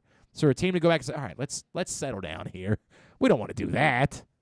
What's the number again? All right. And a lot of times that's what this takes. Talk about a trade, say you want to do that, and then a team's going to reconsider and say, all right, as it turns out, we really do want to give you that money. And if you want to know about Deebo Samuel's ability, he didn't have a quarterback. I mean, Jimmy Garoppolo's fine. He's fine. Imagine if he had a quarterback. Think about that and how good Deebo Samuel might be. So that's Dave, that's just where I kind of am in terms of that conversation. All right. Two other things I wanted to get to. I watched all the basketball last night. The Minnesota thing was bizarre. I don't know what it is with NBA coaches not wanting to call timeouts. Monty Williams did this the night before against New Orleans. NBA coaches are allergic to calling timeouts when things aren't going their way. Their answer is, these are adults, we're just going to let them figure it out. You're on the wrong side of a 25-point run. And you're just not even going to bother to call a timeout and say, hey, maybe we settle things down a little bit. I don't understand what the deal is with NBA teams and time. It's an affront to the players to call another timeout. Man, you're getting your ass kicked. Call a damn timeout. I'm not saying it would have changed anything because the Grizzlies were on one and the Timberwolves lost in the fourth quarter, but I would at least give it the old try, the old college try. I would think about it. The thing I said yesterday, the Stecca, where I said I need to see Jalen Brunson do it for another game, done seen. That dude is all sorts of legit. Oh, and by the way, has anyone ever, this is Joe Flacco-esque. Guy's a free agent this offseason. Hell of a time to be going off for 70-plus points in two playoff games. Hell of a time to show what it is that you're capable of. That dude is getting a bag this offseason. And then the crazy part about, you see some disparaging comments. So Golden State wins Game 3. They're up 3 over the Nuggets. And you'll see people say things like, really? Nikola Jokic is your MVP? Really? Joel Embiid's up 3-0 in his series. One, he ain't playing the Warriors, man. I think it's the fact that last night's game was close is a testament to just how good Nikola Jokic is, because he ain't working with much out there. There is very little on the floor with him. If he had Jamal Murray, if he had some of the pieces, then maybe I think it's a more fair thing to talk about, but it's basically him. That's it. And he is keeping them in these games. Is Cass asleep? I swear to God, it looked like she. Did you see it? It looked like she was asleep. It totally looked like you were asleep for a second. It totally looked like I was like, God, boy, is it me? Is it me? Did I? Or was it a crash maybe after all the vodka? She came in hot and heavy this morning. She came in absolutely on fire. I actually have never really liked tennis, and now I'm really intrigued in it. I'm just watching. Who do you want to bet? Do you want to bet Diego Schwartzman or Felix Auger-Aliassime? I don't. Who do you want to bet? We'll bet it. Cass, I'm letting you make a bet. Who do you want to bet? You know nothing about it. I'm going to let you make a bet. Okay. I'm going with... Turn Cass up a little bit. Come on. I don't how do you say that? Auger-Aliassime? Yeah, I'll go with him. Okay, he struggled a little bit this spring. Then I'm a little nervous about it. Underdog. He's very short, Diego Schwartzman. He's 5'7". Schwartzman. You know what? That's not bad, Paul. Make a final call, Cass. Final call. Go with your gut and take Aliassime. I am. Felix Auger-Aliassime, the Canadian. They call him FAA is what they call him. They were going to put some money on him. I don't know where I was. I got so distracted by what I just saw there. I was talking about the playoffs. I actually think Nikola Jokic is playing really about as absurdly well as you could ask him. There's just nothing else there. There is just nothing else going on for that Denver Nuggets team, and they're playing the Warriors. I don't know if you've heard they're good. They've got a lot. They don't even have to start Steph Curry right now. They got a lot going on. So those are my reactions from the playoffs last night. All right, when we come back in, you know what? We might have a guest who's going to be joining us in a couple of minutes. We will get, you got to, she just had something in her eye that time. I'm getting worried about Cass. You gotta, did this really happen for us? Mm-hmm. Okay, we'll get to that as well. That's on the way. Today's show also brought to you by the Stan the Fan Variety Hour, which was back this week. If you missed it last night, Stan and Gary Stein caught up with former Ravens PR chief Kevin Byrne. You can find it right now, facebook.com/PressBoxSports, PressBoxOnline.com/video. And if you missed it earlier on in the week, he and Ross Grimsley had a really good conversation with former Orioles pitcher Steve Johnson. Stan also caught up with Tom Kelso, the chairman of the Maryland Stadium Authority, all available for you wherever you get PressBox videos. It's Glenn Clark Radio. The latest edition of PressBox is available now. On the cover, Luke Jackson profiles Orioles catcher Adley Rutschman, diving into where his passion for baseball and for catching comes from and how he uses that passion to elevate those around him in the Orioles organization. Also inside, Bo Smolka takes a look at how the Ravens' 2021 draft picks can make progress in year 2, and Glenn Clark offers a very unique tribute to former rival Mike Krzyzewski that all Maryland fans can appreciate. PressBox is available for free at over 500 area locations, including 60 Royal Farm stores, and you can always find the entire edition, as well as the best daily coverage of the Orioles, Ravens, and Terps at PressBoxOnline.com. That first sip. That first bite. Start your day off right with a delicious breakfast at Royal Farms. Choose from a fantastic selection of fresh Royal Farms breakfast sandwiches and top it off with a rich hot cup of the freshest coffee in the world. At Royal Farms, breakfast is available day and night. It's the freshest breakfast in the world. Real fresh, real fast. Royal Farms. Answering Baltimore's calls for help, running in when others run away, working together toward one shared vision for a thriving city. That's your Baltimore Police. But the department needs more good people, people like you. Join a proud new generation of Baltimore Police and make an active difference in your community. Start with competitive wages and excellent benefits on day one. Join for good at bpdrecruit.org. Sports betting has come to Maryland, and we're ready to help you win some money. Tune in for Simply the Bets with Glenn Clark and Paul Valley every Tuesday morning at 11:40. FanDuel Sportsbook GM Bruce Billick and VSiN's Aaron Oster join the guys every week to give you all of the info you need and even a few winners. So come win some money with us on Simply the Bets every Tuesday at 11:40 a.m. Brought to you by the FanDuel Sportsbook at Live Casino and Hotel Maryland. Listen at PressBoxOnline.com/radio. Watch at YouTube.com/PressBoxOnline. Baseball is back, and so is the spring seasonal menu at Glory Days Grill. Start with the opener, flash-fried pork belly with our popular Korean No. 2 sauce, and take a bite out of the Crunch Burger, topped with home run sauce, white American cheese, and house-made chips. It also features irresistible options like a baseball-cut sirloin with blue cheese, grilled shrimp with garlic butter, and a strawberry salmon salad. And then there's the closer, the Cracker Jack Sundae with a waffle, ice cream, and Cracker Jack.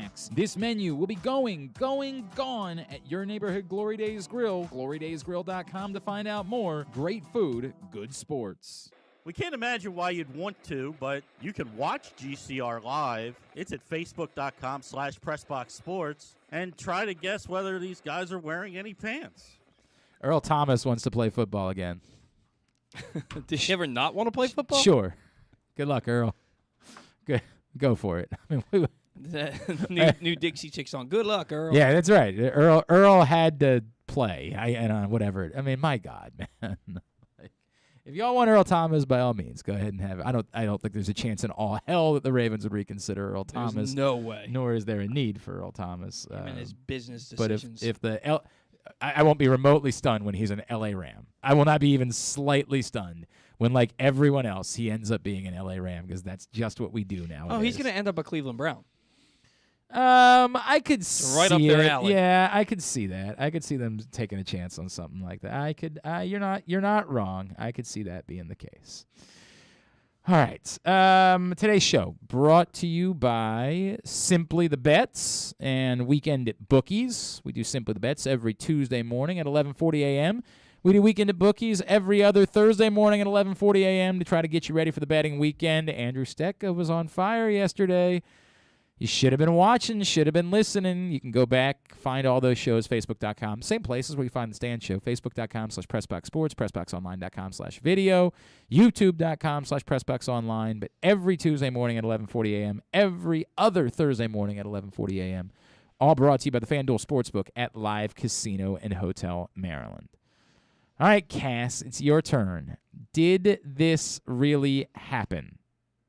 What do you have for us? Mm-hmm. We'll just wait in silence. We're waiting for you. Yes. You ready? I've done been ready. Okay. So, according to Ranker, in October of 2000. What is Ranker? In October 2000. All right. Let's just go. 2 Texas women were murdered in a similar manner within days of one another, okay? Neither of the women had any known enemies, okay? So, in fact, both families reported that the women were loving, kind, and professional. One a nurse, and the other one a loan officer, living completely unconnected lives. They had only one thing in common. Both women were named Mary Morris. Police found Mary Morris, 48, in her burned-out car. 3 days later, they found Mary Morris, the other woman, 39, who'd been shot dead in her car. An investigation into the matter turned up no evidence and confused, and both cases remain unsolved until they found out that Mike Morris, husband of Mary Morris, okay, the first one that died in the burning of the car, hired a hitman to kill his wife. Unfortunately, the assailant made a mistake and targeted the wrong Mary Morris first, which then had to obviously clean up by killing the second. Mary Morris. This did not happen because there's no way that the husband didn't tell the hitman what his wife looked like. There's no way he didn't show him a picture of what. How else would he know? You know, just show up. Oh, this woman's named Mary Morris. Let me kill her. There's no way. This is fake. I am leaning towards real. And the reason why I'm leaning towards real is, one, because Ranker is such a weird place for this to come from, because I don't know what it is. Now, what I think is it's possible that it's one of those deals where a lot of the story is true, but part of the story is not true, and that's what's screwing with me.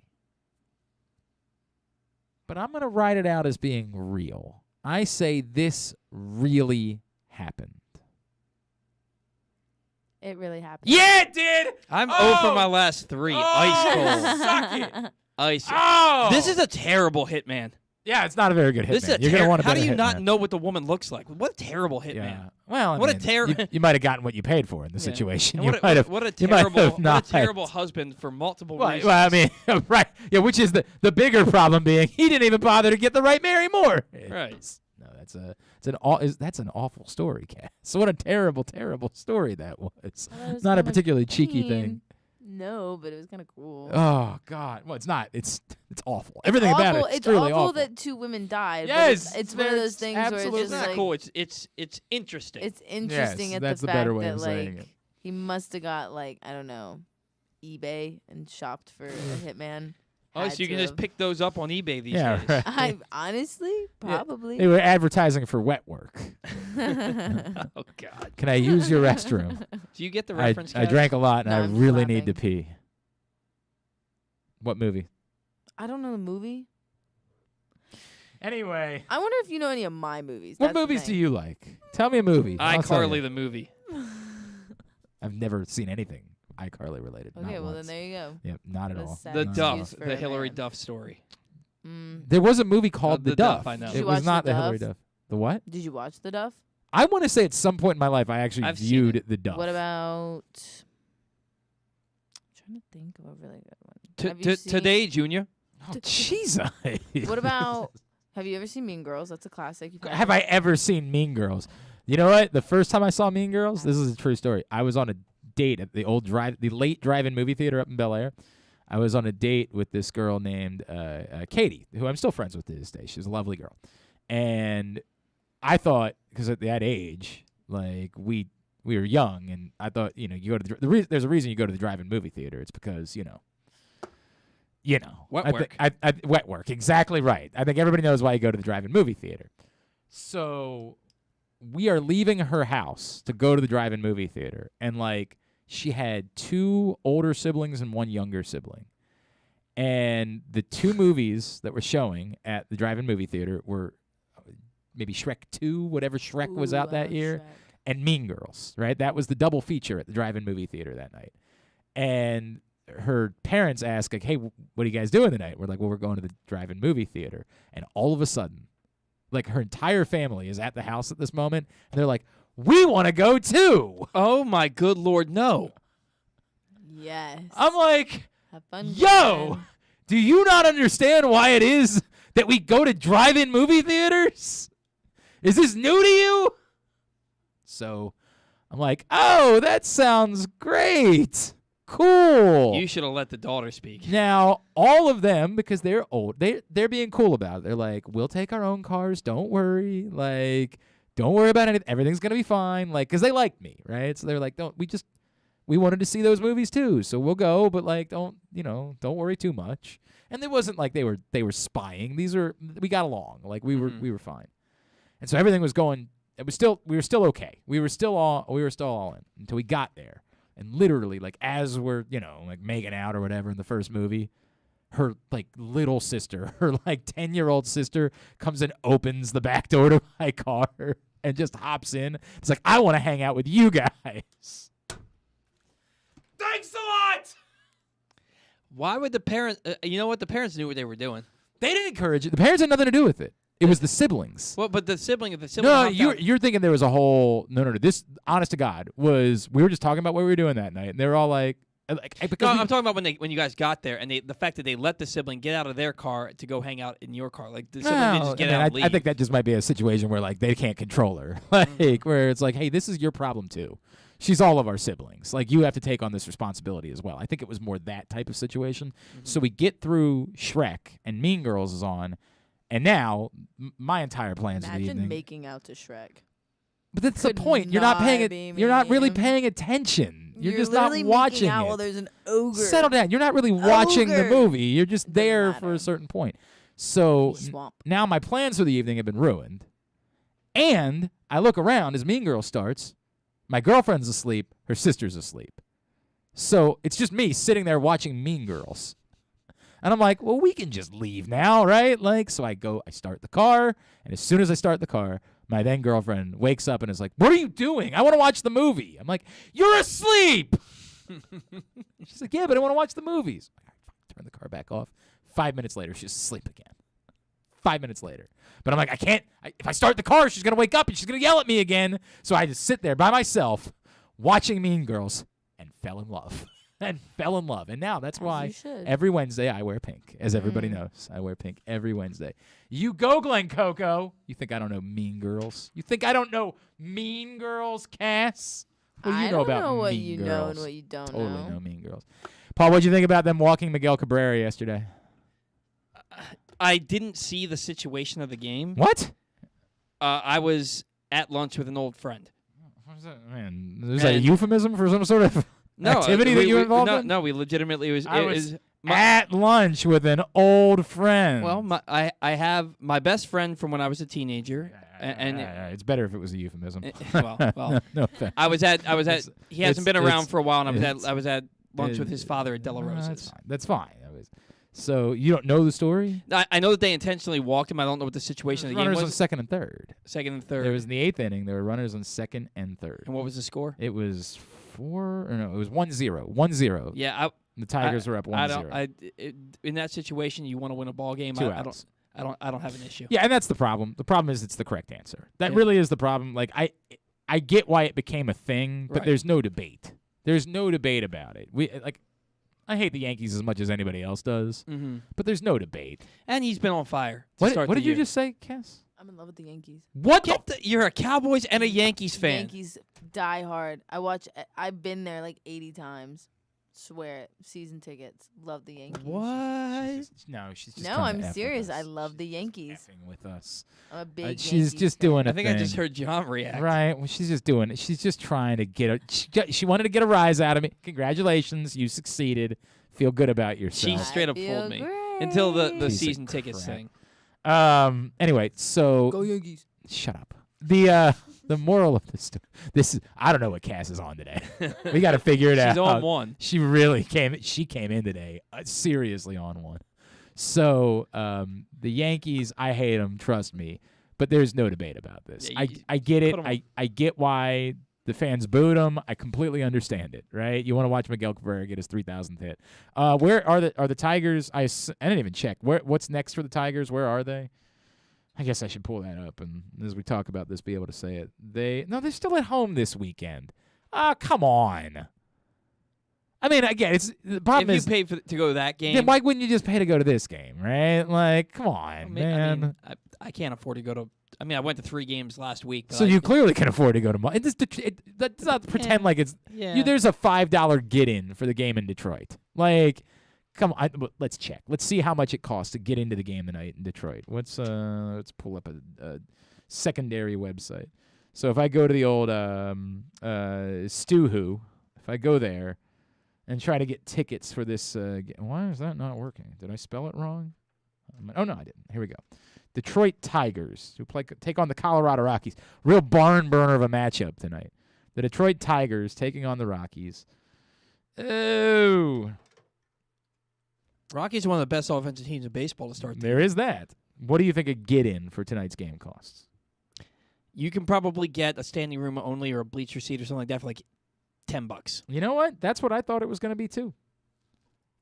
But that is not the case. You can only get in for $29. So you can still afford it if you really want to be there to see Miguel Cabrera get his 3,000th hit. But it is clear that that's driven up prices. The fact that he got the $29.99, it's driven up the prices for tonight's game, and there's going to be a big Friday night crowd. But still, it's $29. If you want to go to the game tonight, you can go to the game tonight. Now, the problem is if he doesn't get the hit tonight, now you got to go again tomorrow. Like, you just got to keep buying tickets until he gets a hit, that type of bit. I completely understand it's almost tongue-in-cheek, the reaction. But you know the answer. The answer is it was 1,000% the right thing to do in that situation, even if Miguel Cabrera isn't really Miguel Cabrera anymore at this point in his career. It was definitely the right decision for the Yankees to make. It's just, trust me, if I had been at the game and there was a chance for Miguel Cabrera to get his 3,000th hit, I would have been booing too. I would have known better, but I would have just been booing because it's what you do in that situation. Well, absolutely, he has a chance to get his 3,000th hit, and he has a chance to give you the to lead. break the game open. Well, no, they were up 1. They were up could 1. Could have broken the game open in that moment.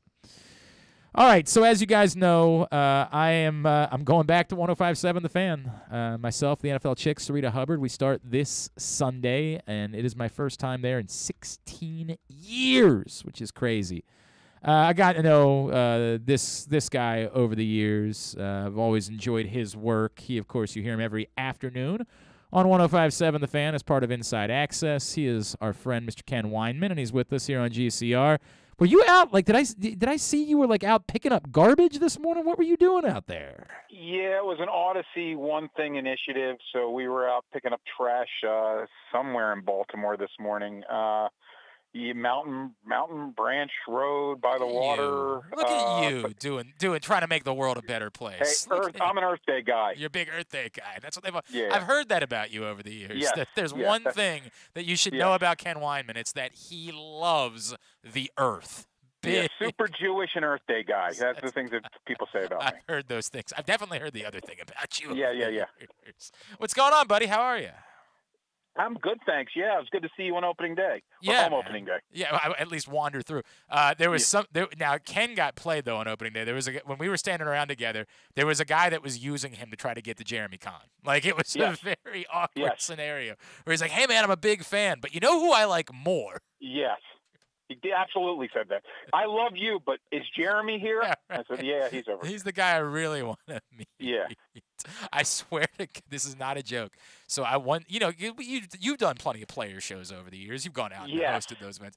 So one year we were doing a player show at, we were doing Brendan Ian Badejo's show at High Tops. And this is when my wife and I had first started dating, and Ray Lewis came out to do the show. It makes sense, right? Brendan and Ray are friends and teammates. It's a big effing deal. I mean, it was a mob scene at this place. So I sneak up, and my now wife, I say to her, I'm like, hey, if you want to run up right now, you can get a picture with Ray Lewis, right? And, like, you know, you would think that any young lady would be very excited about that. Mm-hmm. Later on in the night, I said, hey, baby, that was cool, right? You got to meet Ray Lewis. She was like, yeah, but he also brought Ray Rice out, and I didn't get to meet him. I'm like, are you effing kidding me? Are you out of your mind saying... The entitlement, that's when you knew that she was yours. She was the one, of course, 100%. Yes. Had to have her. All right, I got some stuff I want to talk about with you, Ken Weinman. I know you're a huge basketball guy. Yeah. I am a big Phoenix Suns fan. You are a huge Philadelphia 76ers fan. Yes. Where does that come from? So I went to prep school for high school outside of Philly and then went to college in Philly.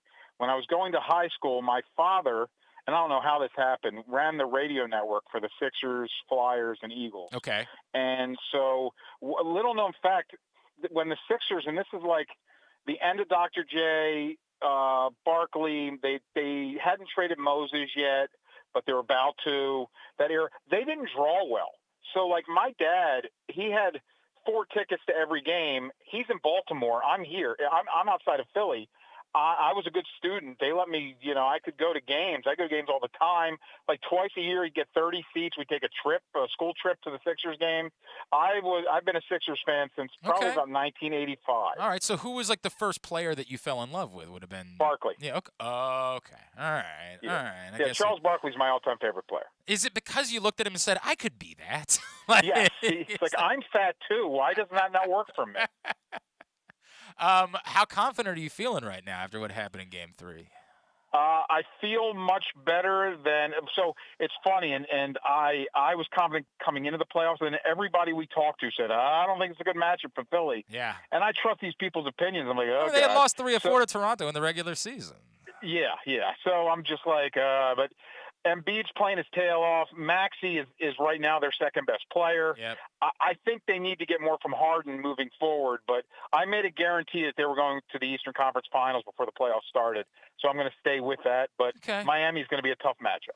Yeah, I don't think I disagree with that too much. I can't believe they lost Game 2. I still think, like, there's just something about, and maybe it's because as a Suns fan, I had to watch it up close and personal a year ago. But, like, I just still worry about Giannis just at some point being like, I'm different than the rest of you. Yeah. And if I just go in every time, I can walk to the basket and put it in, and there's nothing you can do about it. Well, but that would be – so Philly would play Miami in the second round. Right. And they wouldn't have to face Milwaukee till the conference So you finals, would be confident, you'd be confident about them getting there. I guess I mean more in general, just winning, right? Like, yeah. Oh, I want them to win it all. I've been waiting for that for years. Right, I remember Philly playing the Lakers in the finals, and Iverson drops 40-some and steps over Tyronn Lue, wins Game 1, and I'm like, hey, took home court, right? and then the Lakers win 4 straight. Didn't go so well after that. Yeah. It didn't go so great for you.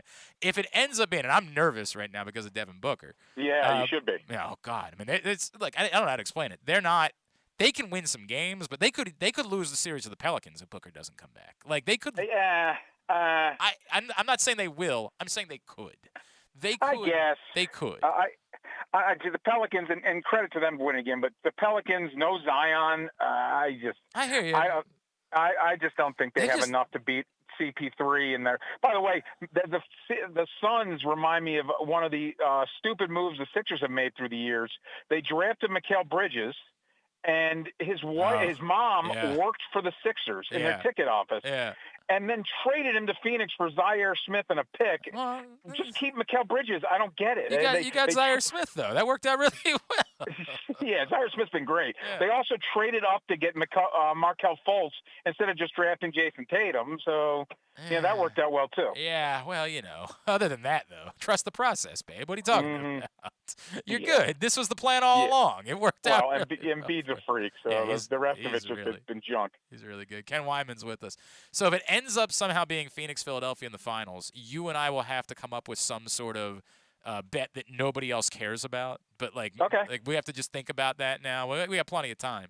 But if it ends up being that, we'll have to come up with some sort of bet at that point. Maybe something food related. Yes, 100%. I'm a big fan. My Philly go-to. I don't know what yours is. Mine is John's Roast Pork. Is my that is mine, dude. You're kidding. Oh you're my kidding. God, I love that place. No, John's Roast Pork is my favorite cheesesteak. Brother, I mean the cheesesteak. You know what's really funny? I always got the pork. And then I took. Yeah, I've never gotten the pork. And Really? It's not because I'm Jewish. I just always. Somebody sure. recommended the cheesesteak, and it is my favorite cheesesteak. It's so funny you say that because I took a buddy of mine there once, and he was like, "Dude," because he ordered one of both, and he's like, "Dude, the pork's good. This is the best cheesesteak I've ever had in my life."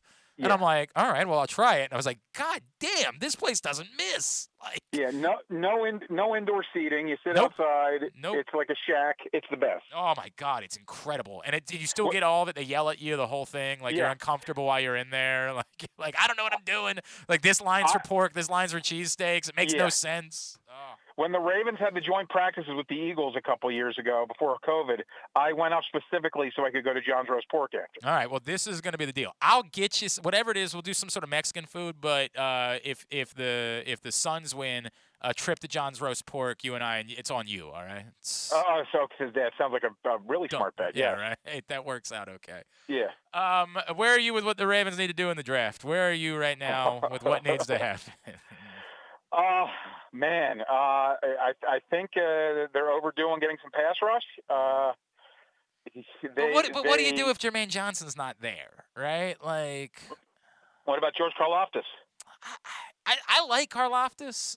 It's weird to me in talking to more and more people how they seem to think there's a separation. Like, I hear more people that if Jermaine Johnson's not there say, we like Boye Mafe, right? The kid from Minnesota. Yeah. We've had him on the show. He's good. Yeah, I like him.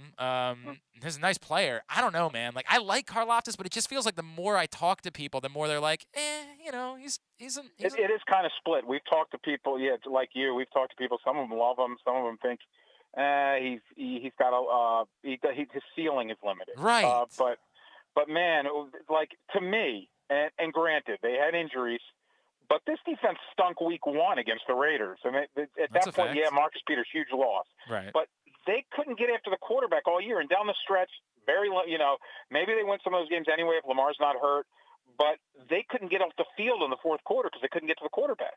What's that? But what do you feel about Jordan Davis? Like, I like Jordan Davis a lot. I do too. I think he's a freak. It does worry me a little about, like, can he keep his weight down? I think he's more of a dynamic player than who was the guy they took from Alabama? Terrence Cody. Yeah. Terrence Cody's pure run stuff. This kid's kind of a freak.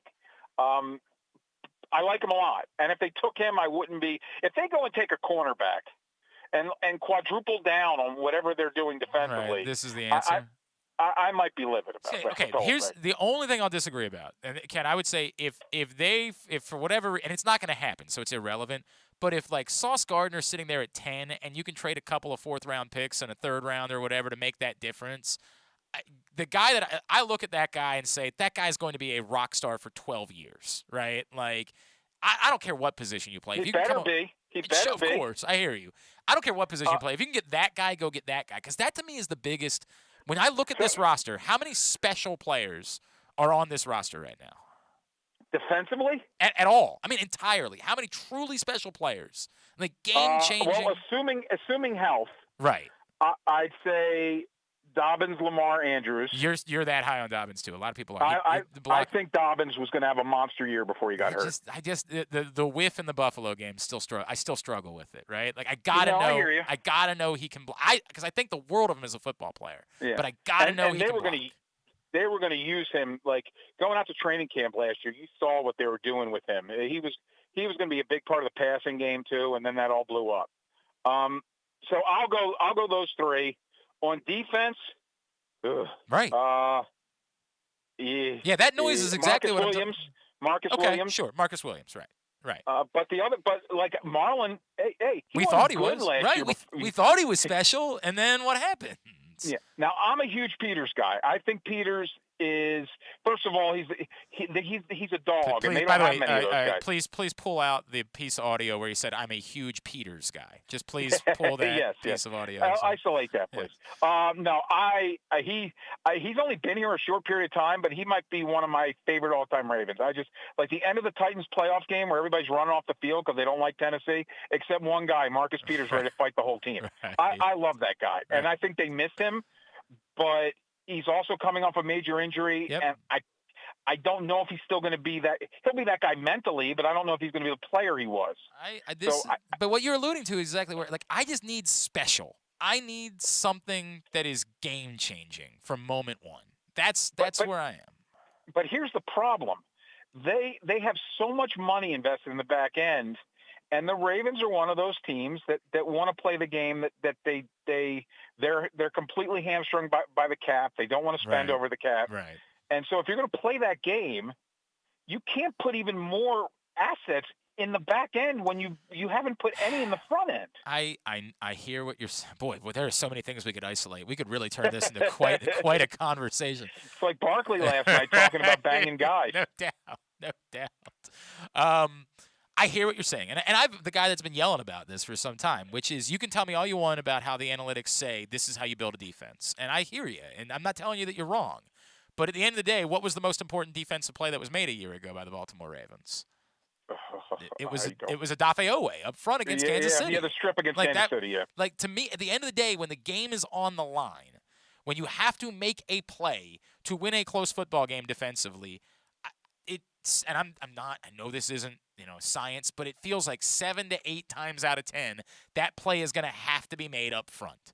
Well, Glenn, look what the AFC West has done. They've doubled down on pass rush. Yes. Oh, my God. The Ravens seem to be they seem to be trying to recreate the wheel defensively, like where everybody else needs to get after the quarterback, pass rush. And no, we're going to do it differently. We're going to get as many corners and back-end guys as possible. But my issue is you can have Darrelle Revis and Deion Sanders in their primes, and with the rules today, if you can't get to the quarterback, they can't cover forever. You're not wrong. That's the way the league changed it. But again, the numbers, the advanced stats people will pull it and say, look, in building a good defense, the Ravens are right to build from the backside because this is how. To me, it's just the difference in you can be a good defense. But what is it that you need to do to make one play to win a football game? Yeah. That, to me, is the separating part and why I understand exactly what you're saying and why it would be a tough sell to do anything more in the secondary, and I would prefer it to be up front. And I'm a Jordan Davis guy. I'm a big-time. Yeah. I'm good with Jordan Davis. But here's the other thing. The last two teams that won the Super Bowl had great pass rush. They did. 100%. Now, look, they went unadded. There's only one Aaron Donald, unfortunately. You can't go and replicate that guy. But you know what? They had Aaron Donald, and they said, you know what? We need Von Miller, too. Yep, and we need Leonard Floyd. We need 100%, right? You're 1,000% correct about that. All right. What else is going on in your world, man? Like, what else? Obviously the show. What else? You're a Springsteen guy, right? Yes. So I'm waiting for him to announce a tour. Are you going to do the McCartney show? I've seen him twice already. And I feel like at that price point, it's insane. And here's the other thing, Glenn. And Oriole Park at Camden Yards might be my Disney World. And so, like, the thought of concerts there, I've always wanted to see a concert there. But I've seen Billy Joel multiple times, so I passed on that. Okay. And I've seen McCartney twice. And, like, McCartney and Billy Joel, as much as I love both of them, their set lists are basically the same every It's just night. what they're doing. They're just at that point in their career where it's basically the same show, yes. Yeah. Whereas Springsteen will do a 3-hour show, right. And he's going to mix it up. And plus, I'm a Springsteen freak, so even if he did the same show, I'd probably go. But, like, I want to see something at Camden Yards that I'd be willing to shell out that kind of money for. Whatever happened? There were all these rumors about a Pearl Jam show in August. Yes, there were tons and there of were rumors about I had it from a pretty damn good source that before COVID, Springsteen was playing Camden Yards, and then everything got shut down. Oh man, are you gonna be? Do you need a hug? Like, do you need a? Yeah, that hurt my heart. It hurt my heart. I'm my guy in my place. So it's one of the for whatever random reason, and I've seen just about everybody. I've never seen McCartney. So then go. Yeah, It's and like a Beatles concert. I paid the $370 or whatever the Yeah. F it was, because that was what I said. Like, I have to see him, and the fact that it happens to be in Baltimore is amazing. I also dumped a bunch of money. I'm going to go down to Wolf Trap to see Van Morrison in September. Oh, nice. I just, he was a recluse and didn't play for 20 years, so the opportunity to see Van Morrison is a big deal to me. But I get it. I get went to what a you're random Colin Hay concert in Annapolis a few weeks ago with That's Jason. cool. That's cool. I like Colin Hayes. That's it cool. was awesome. Was it at Ram's Head? No, it was on like the Naval Academy campus. It was like That's some super hall. random. That's super and it was like in an random. auditorium. Yeah. Oh, that's cool though. That's a cool show to go to. Yeah. Awesome, man. What else is going on in your world? Everything good? Yeah, things are good. Just it's me and the dog, Bruce. And I live a very quiet life. Your dog's name is Bruce. Yeah. Really? Yep. Really? Yeah. And do you say, when you call him, do you do the whole thing? Do you say, Bruce? Do you do honestly, usually I call him Brucey. Okay. So all right. Yeah, he's a Brucey. Do you hear what Grayson Rodriguez's dog is named? I have not. Ace. I like that. It's awesome, right? Now, he alleges it's because of Ace Ventura. Nah, dude. That's just because you don't want people to think that you're that cocky. I love it. Hey, how fired up are you to see him in a month or so? I am. I mean, it's funny because we talked to him the other day, and he was like, "I want to get up to 100 pitches before I make the debut." I'm like, "What? 100? What the hell is the point of 100? You're not gonna throw 100 he here." did 75 the last time, so it'll probably be in the 80s the next time. Oh, dude, it's unreal. Like, he's just overwhelming right now. It's overwhelming. But I'm cool with it. I'm cool with the idea of let's keep ramping it up.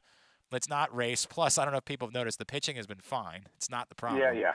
So, they just can't hit it all. Not a lick. It is brutal. Well, we're going from subject to subject, but like for me, let's just rip off the Band-Aid, trade Trey Mancini now to get like a Kyle Stowers or a Robert Newstrom up here, because I want to see those guys. We talked about this before the season. We had this conversation. I hear you. I don't.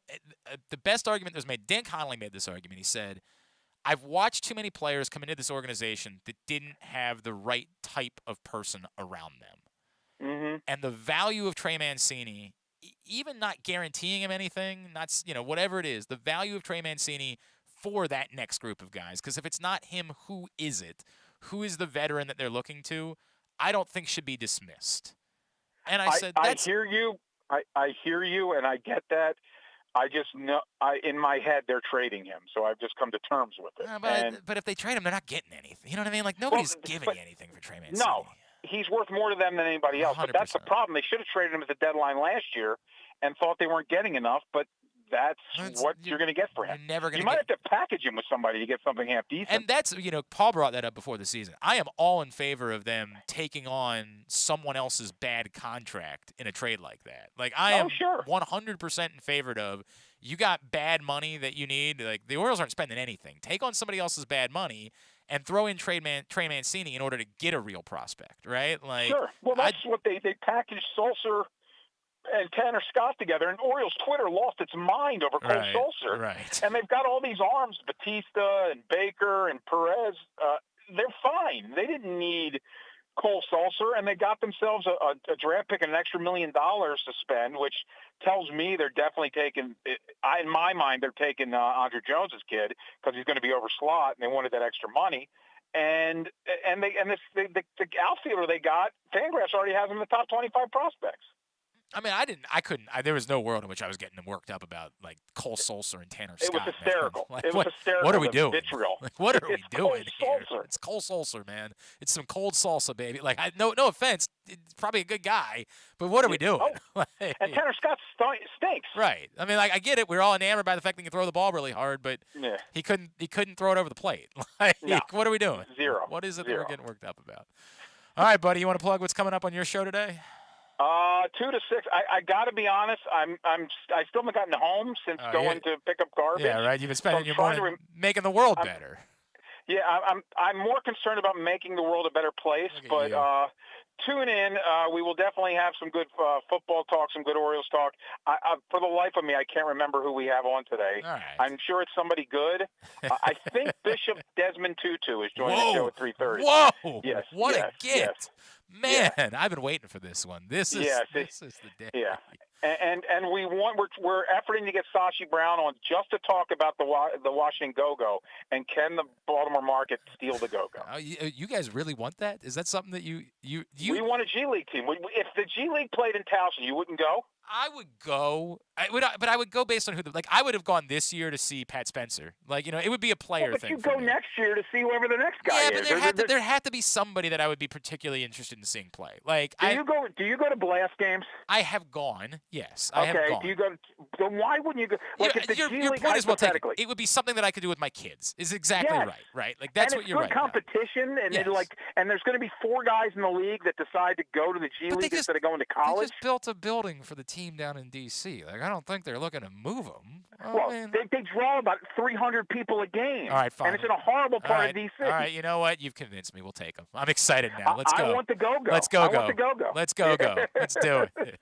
At Ken, it's just is it? Wait, is it Ken Weinman Sport? What is your Twitter? I don't even remember now. It's Ken Weinman Sport. That's what I thought. Ken Weinman Sport is how you follow him. Inside access every noon. Appreciate you, pal. We'll talk to you again soon. Let's do this again. Love it, man.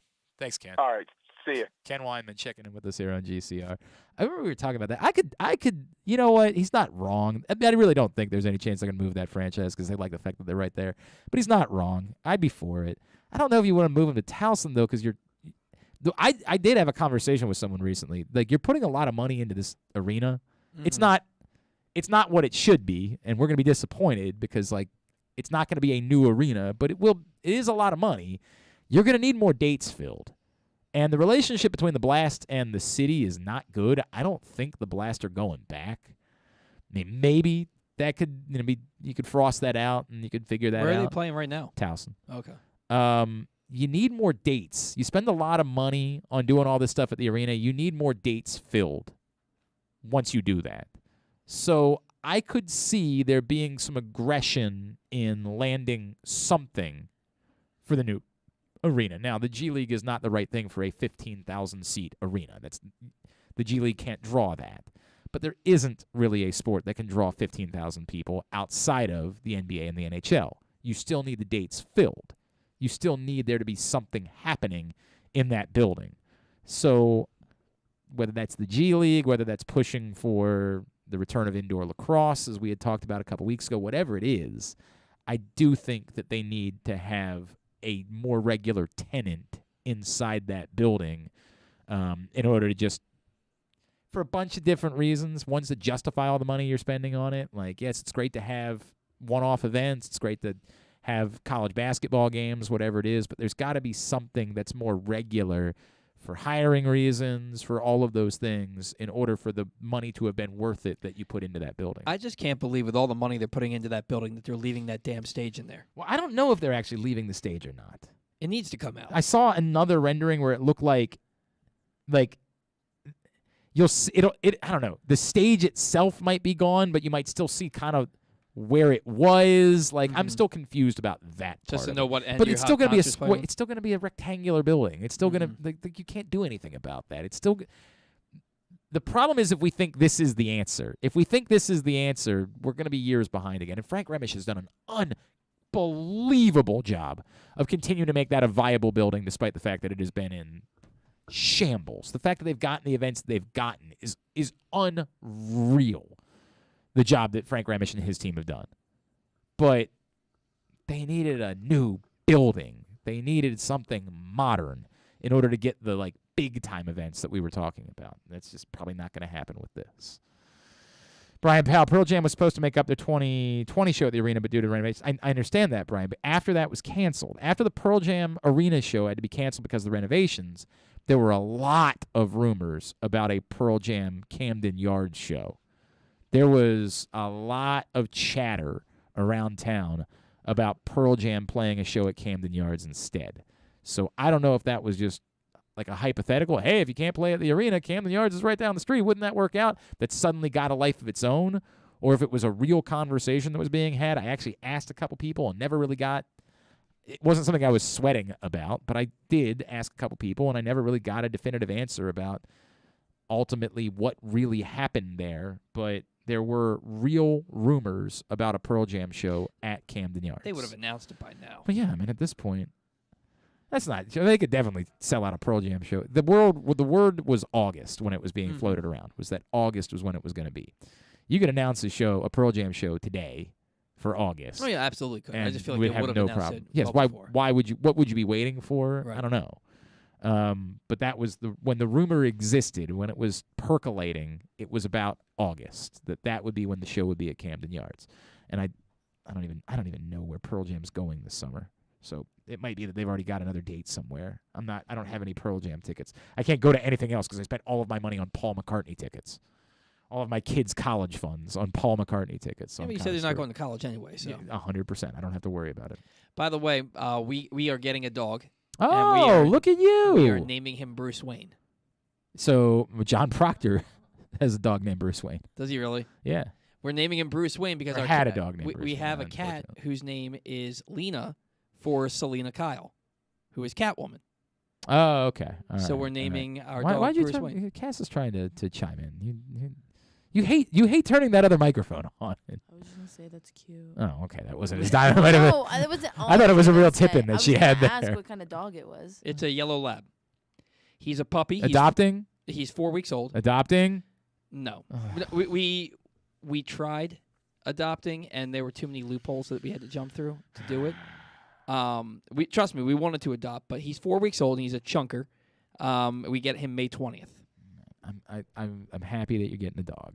It's Trust me. Very tough. Trust me. We tried to adopt. We have a house that doesn't have a yard that's fenced in, and that makes it very difficult. Please, I'm asking everyone, please adopt. Please adopt. Whenever you get the chance, please, I'm begging you to adopt. And please come out to Project Runway next Friday night at Pier 6. You're going to notice there's going to be a man in a very strange suit who's the MC for that particular event, supporting Show Your Soft Side and all of the wonderful things they do for animals in our community. I am very nervous that we might end up with another dog. I am very nervous because Sandy and the folks from Show Your Soft Side have invited the entire family out, and I am very nervous about how that goes. Are there odds for that at the FanDuel Casino? Oh, if they establish the odds, it would be basically even money. I mean, it would be. I might even lean towards yes being the favorite at this point, like a minus 125 favorite. If there were odds, I am extraordinarily. Wait, you can adopt dogs at this yes, event. That's the idea of the event. Is I didn't know what the event was. It's Project Runway. If you don't know, it's a wonderful event every year that happens at Pier 6. And actually, it normally was at the arena, but because the arena is undergoing renovations, we're doing it this year at Pier 6. This is my first year as MC, and you guys know how much I care about Show Your Soft Side. In fact, Nick Boyle is going to be on the radio show on Sunday because he's going to be one of the models for. So it's an animal fashion show, and celebrities walk the runway with dogs and cats that you can adopt. So on some of the models this year are Nick Boyle from the Ravens, Pat Ricard, Ronnie Stanley from the Ravens.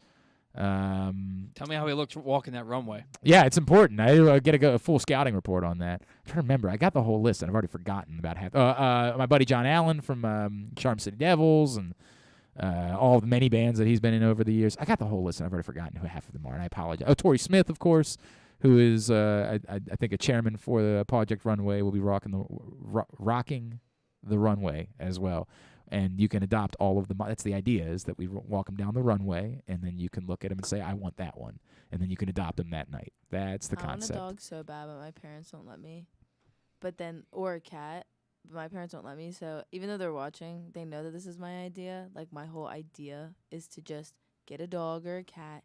Be like, oh my God. And what are you gonna do? It on the side of the road, this is the way that my wife thought that she could operate in life. Like, she thought, like, she would literally say, like, what would you do if I just showed up here with another dog tomorrow? And I'd be like, please, just, because the answer, she knows what the answer is gonna be. I'm gonna be like, fine, he's ours, because that's who I am. So thankfully, despite having the leverage, she never used it.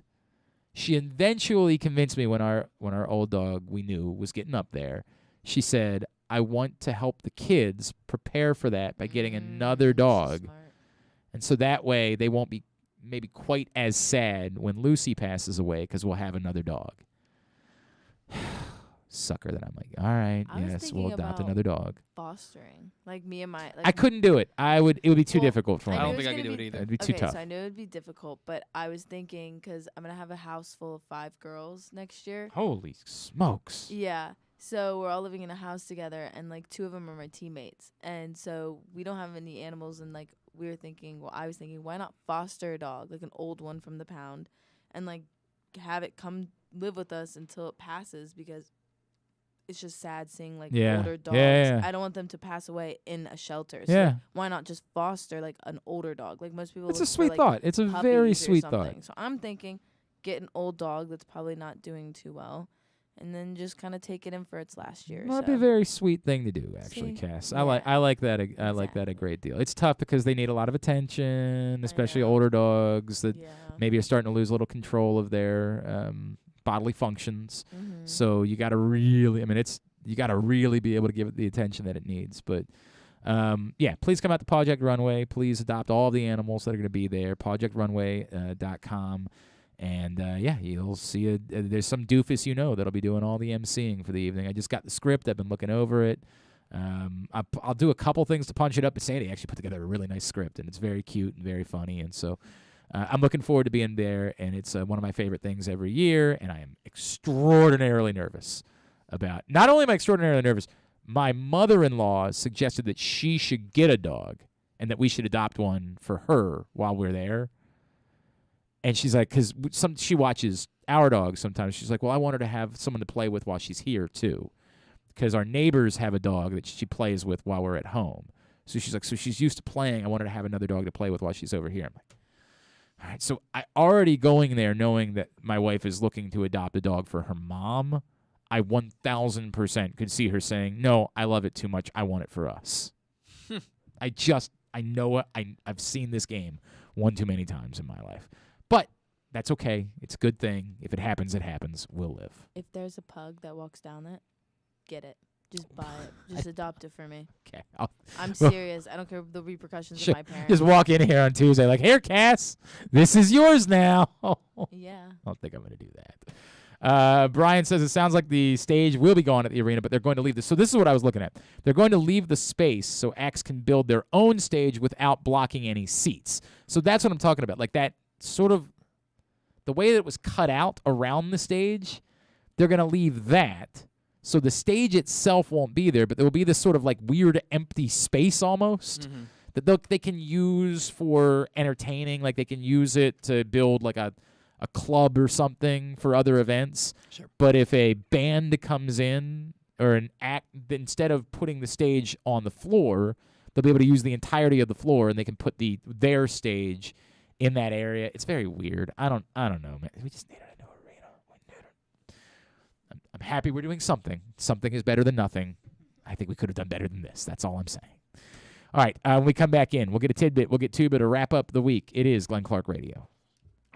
Sports fans, the wait is over. The all-new FanDuel Sportsbook is now open at Live Casino and Hotel in Hanover, Maryland. This is your chance to win big right in your own backyard. Bet on every sport with self-service kiosks and watch all of the action from the best seat in the house. Make every moment more at the all-new FanDuel Sportsbook at Live Casino and Hotel in Hanover. Please play responsibly. Gambling problem? Please call 1-800-GAMBLER or visit mdgamblinghelp.org.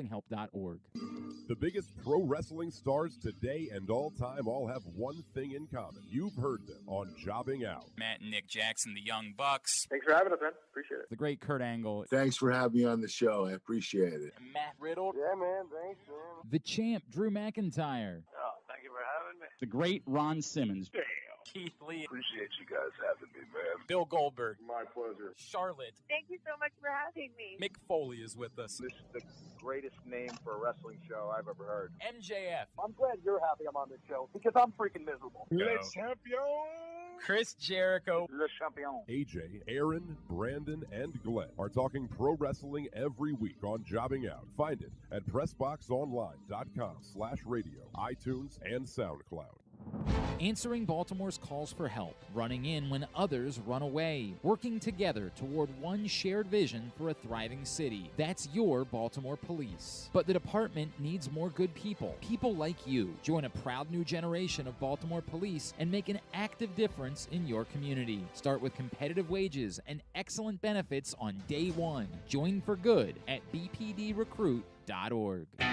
Stan the Fan here, welcoming back one of my favorite sponsors, the Costas Inn. And everybody around Baltimore knows the Costas Inn is a great place to go and grab crabs, steaks, salads, soups, whatever's on your mind to eat in person. But did you know that the Costas Inn has upped their game? They are now one of the premier takeout places in Baltimore. Give them a call now to order your food, 410-477-1975. That's the Costas Inn over 4100 North Point Boulevard. The latest edition of Press Box is available now. On the cover, Luke Jackson profiles Orioles catcher Adley Rutschman, diving into where his passion for baseball and for catching comes from and how he uses that passion to elevate those around him in the Orioles organization. Also inside, Bo Smolka takes a look at how the Ravens' 2021 draft picks can make progress in year 2, and Glenn Clark offers a very unique tribute to former rival Mike Krzyzewski that all Maryland fans can appreciate. Press Box is available for free at over 500 area locations, including 60 Royal Farm stores, and you can always find the entire edition as well as the best daily coverage of the Orioles, Ravens, and Terps at PressBoxOnline.com. Stay tuned. Your chance to win $1 million is coming up. Probably not from us. You're listening to Glenn Clark Radio. All right, winding down for the week here on GCR. As don't forget, tomorrow morning, the Bat Around. What's coming up on the Bat Around tomorrow, Paul? We've got Todd Karpovich and Stan the Fan coming up tomorrow. Talking Orioles baseball tomorrow morning on the Bat Around as they continue their West Coast swing tonight out in Anaheim. Is Mike Trout playing this weekend? Or I would imagine that he is. Okay. I haven't been given any indication that he's not, other than the fact that he's day-to-day. That's what I was. Let's see if there's an update on that. I don't know. I'm not finding one, so. Yeah, I mean, they're still, 9 hours away from the game? Yeah, that's a good point. That's a good point. It is a West Coast game. All right, as we wind down for the week, let's get a tidbit. Tidbit brought to you today by the FanDuel Sportsbook at Live Casino and Hotel. Again, PressBoxOnline.com/contests is the link. Go there right now. Register, and you and 3 of your friends can join us for a VIP experience for the first round of the NFL Draft in the FanDuel Sportsbook at Live Casino and Hotel. You will have a reserved table for the best live betting night of the year. You will have a $300 bar tab. Do you know how many Patron margarita trees you can get for $300? If you're not a drinker, you can use it all on delicious food. May I recommend the Asian wings? Oh my God, holy! I don't remember exactly what they're called. They're unreal. They're so good. You love and then wings. I do enjoy wings, and then their bowls are delicious. And then oddly, because I'm not a drinker, I pound away at the cucumber soda water. I probably have 12 every time I'm there. Whatever it is that you're into. What are you judging? That's disgusting. No, it's not. No, that's disgusting. No, it's most certainly not. It's delicious. Cucumber soda water. Have you never had a cucumber water? Cucumber water is quite tasty. No. You ever been to a hotel that just had sitting in the lobby, you go fill up on a cucumber water, you're like, really? Why do they put cucumbers in it? And then you taste it. You're like, it's just a little bit different. You're going to get a water. Like, water tastes like water, right? Like, it doesn't taste like anything. So when you get a water and it's got something, just a little something in there to give it some refreshment. Disagree. Aloe water, that's good. Aloe water? Aloe vera water. I don't think I've ever tried aloe water. So good. I don't. Good. You know what? Unlike you, who dismisses things they don't know what they're talking about, I'm willing to listen. I bet it might be good. Then I'll try cucumber Maybe water. you should, Cass. And I'll let you know. Maybe you should register to win. You're not an employee, so you could win. That's register true. to win. You could come down and have all the cucumber soda waters. You could have $300 worth of cucumber soda waters, but you got to go. I think I said soda in there like I was from Baltimore. No, soda. Go get yourself a soda. Can you get me a soda?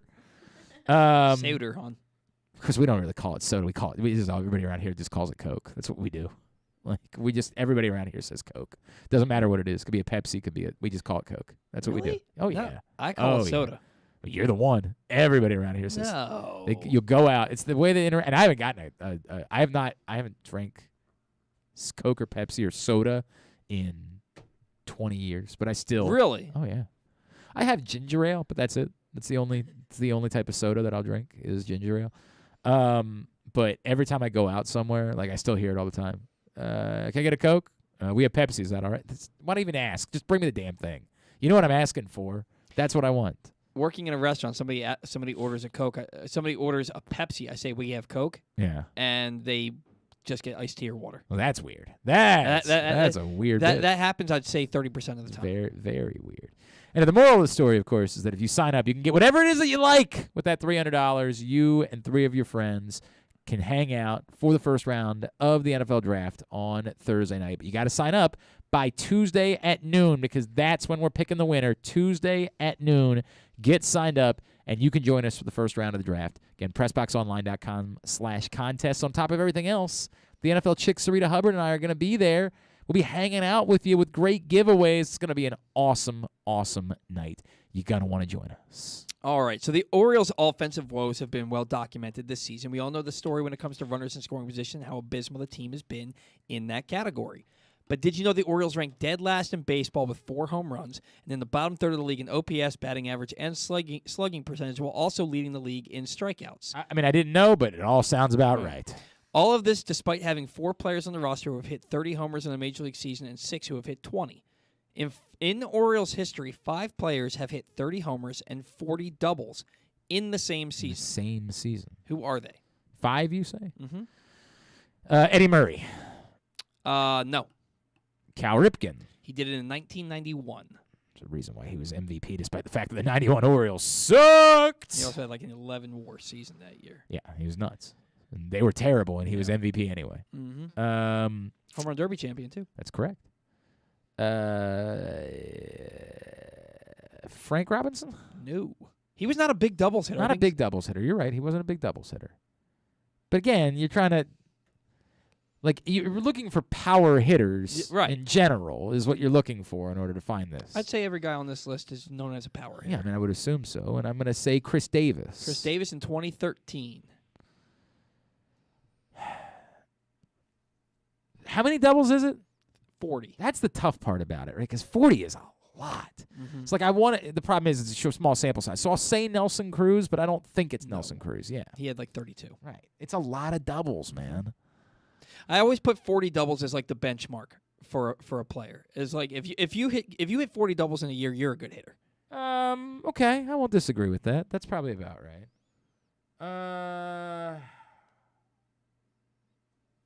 Doubles. Rafael Palmeiro. No. I'm a little surprised He was by that. close. He was like a pretty, 36, and he was a pretty 37. good doubles hitter, yeah. Boy.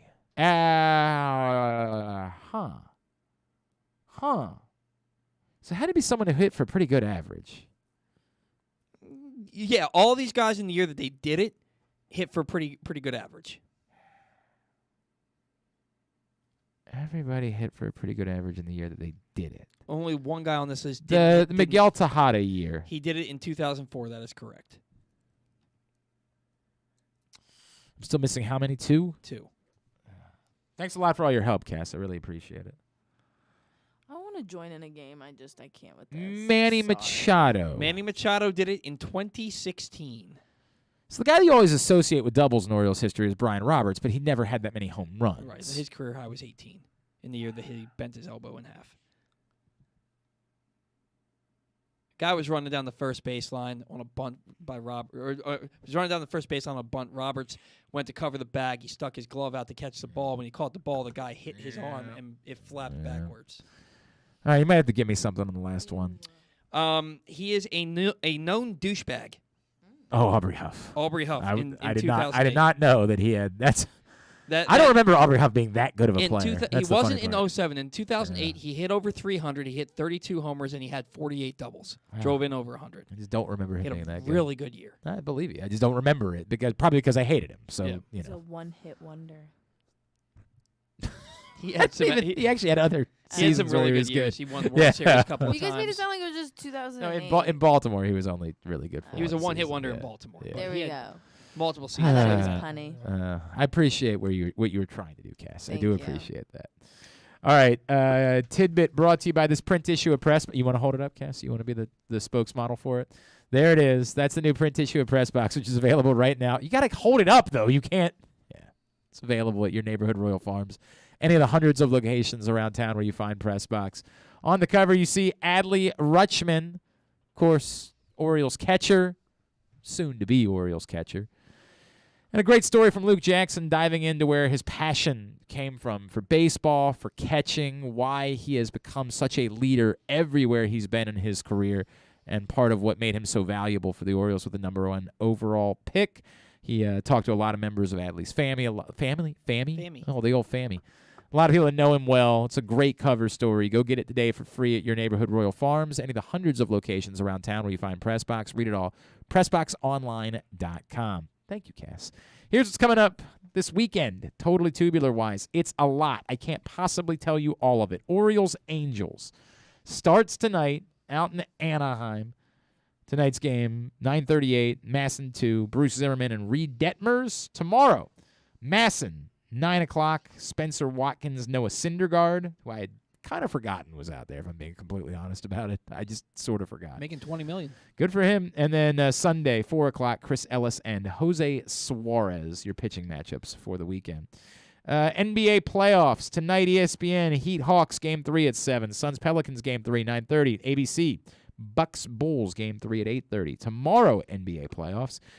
TNT, Sixers Raptors, Game 4 at 2. Mavs Jazz, Game 4 at 4:30. ESPN, Grizzlies Timberwolves, Game 4 at 10. Celtics Nets, Game 3 at 7:30. On Sunday, NBA playoffs, ABC, Bucks Bulls, Game 4 at 1. Warriors Nuggets, Game 4, 3:30. TNT, Heat Hawks, Game 4 at 7. Suns Pelicans, Game 4 at 9:30.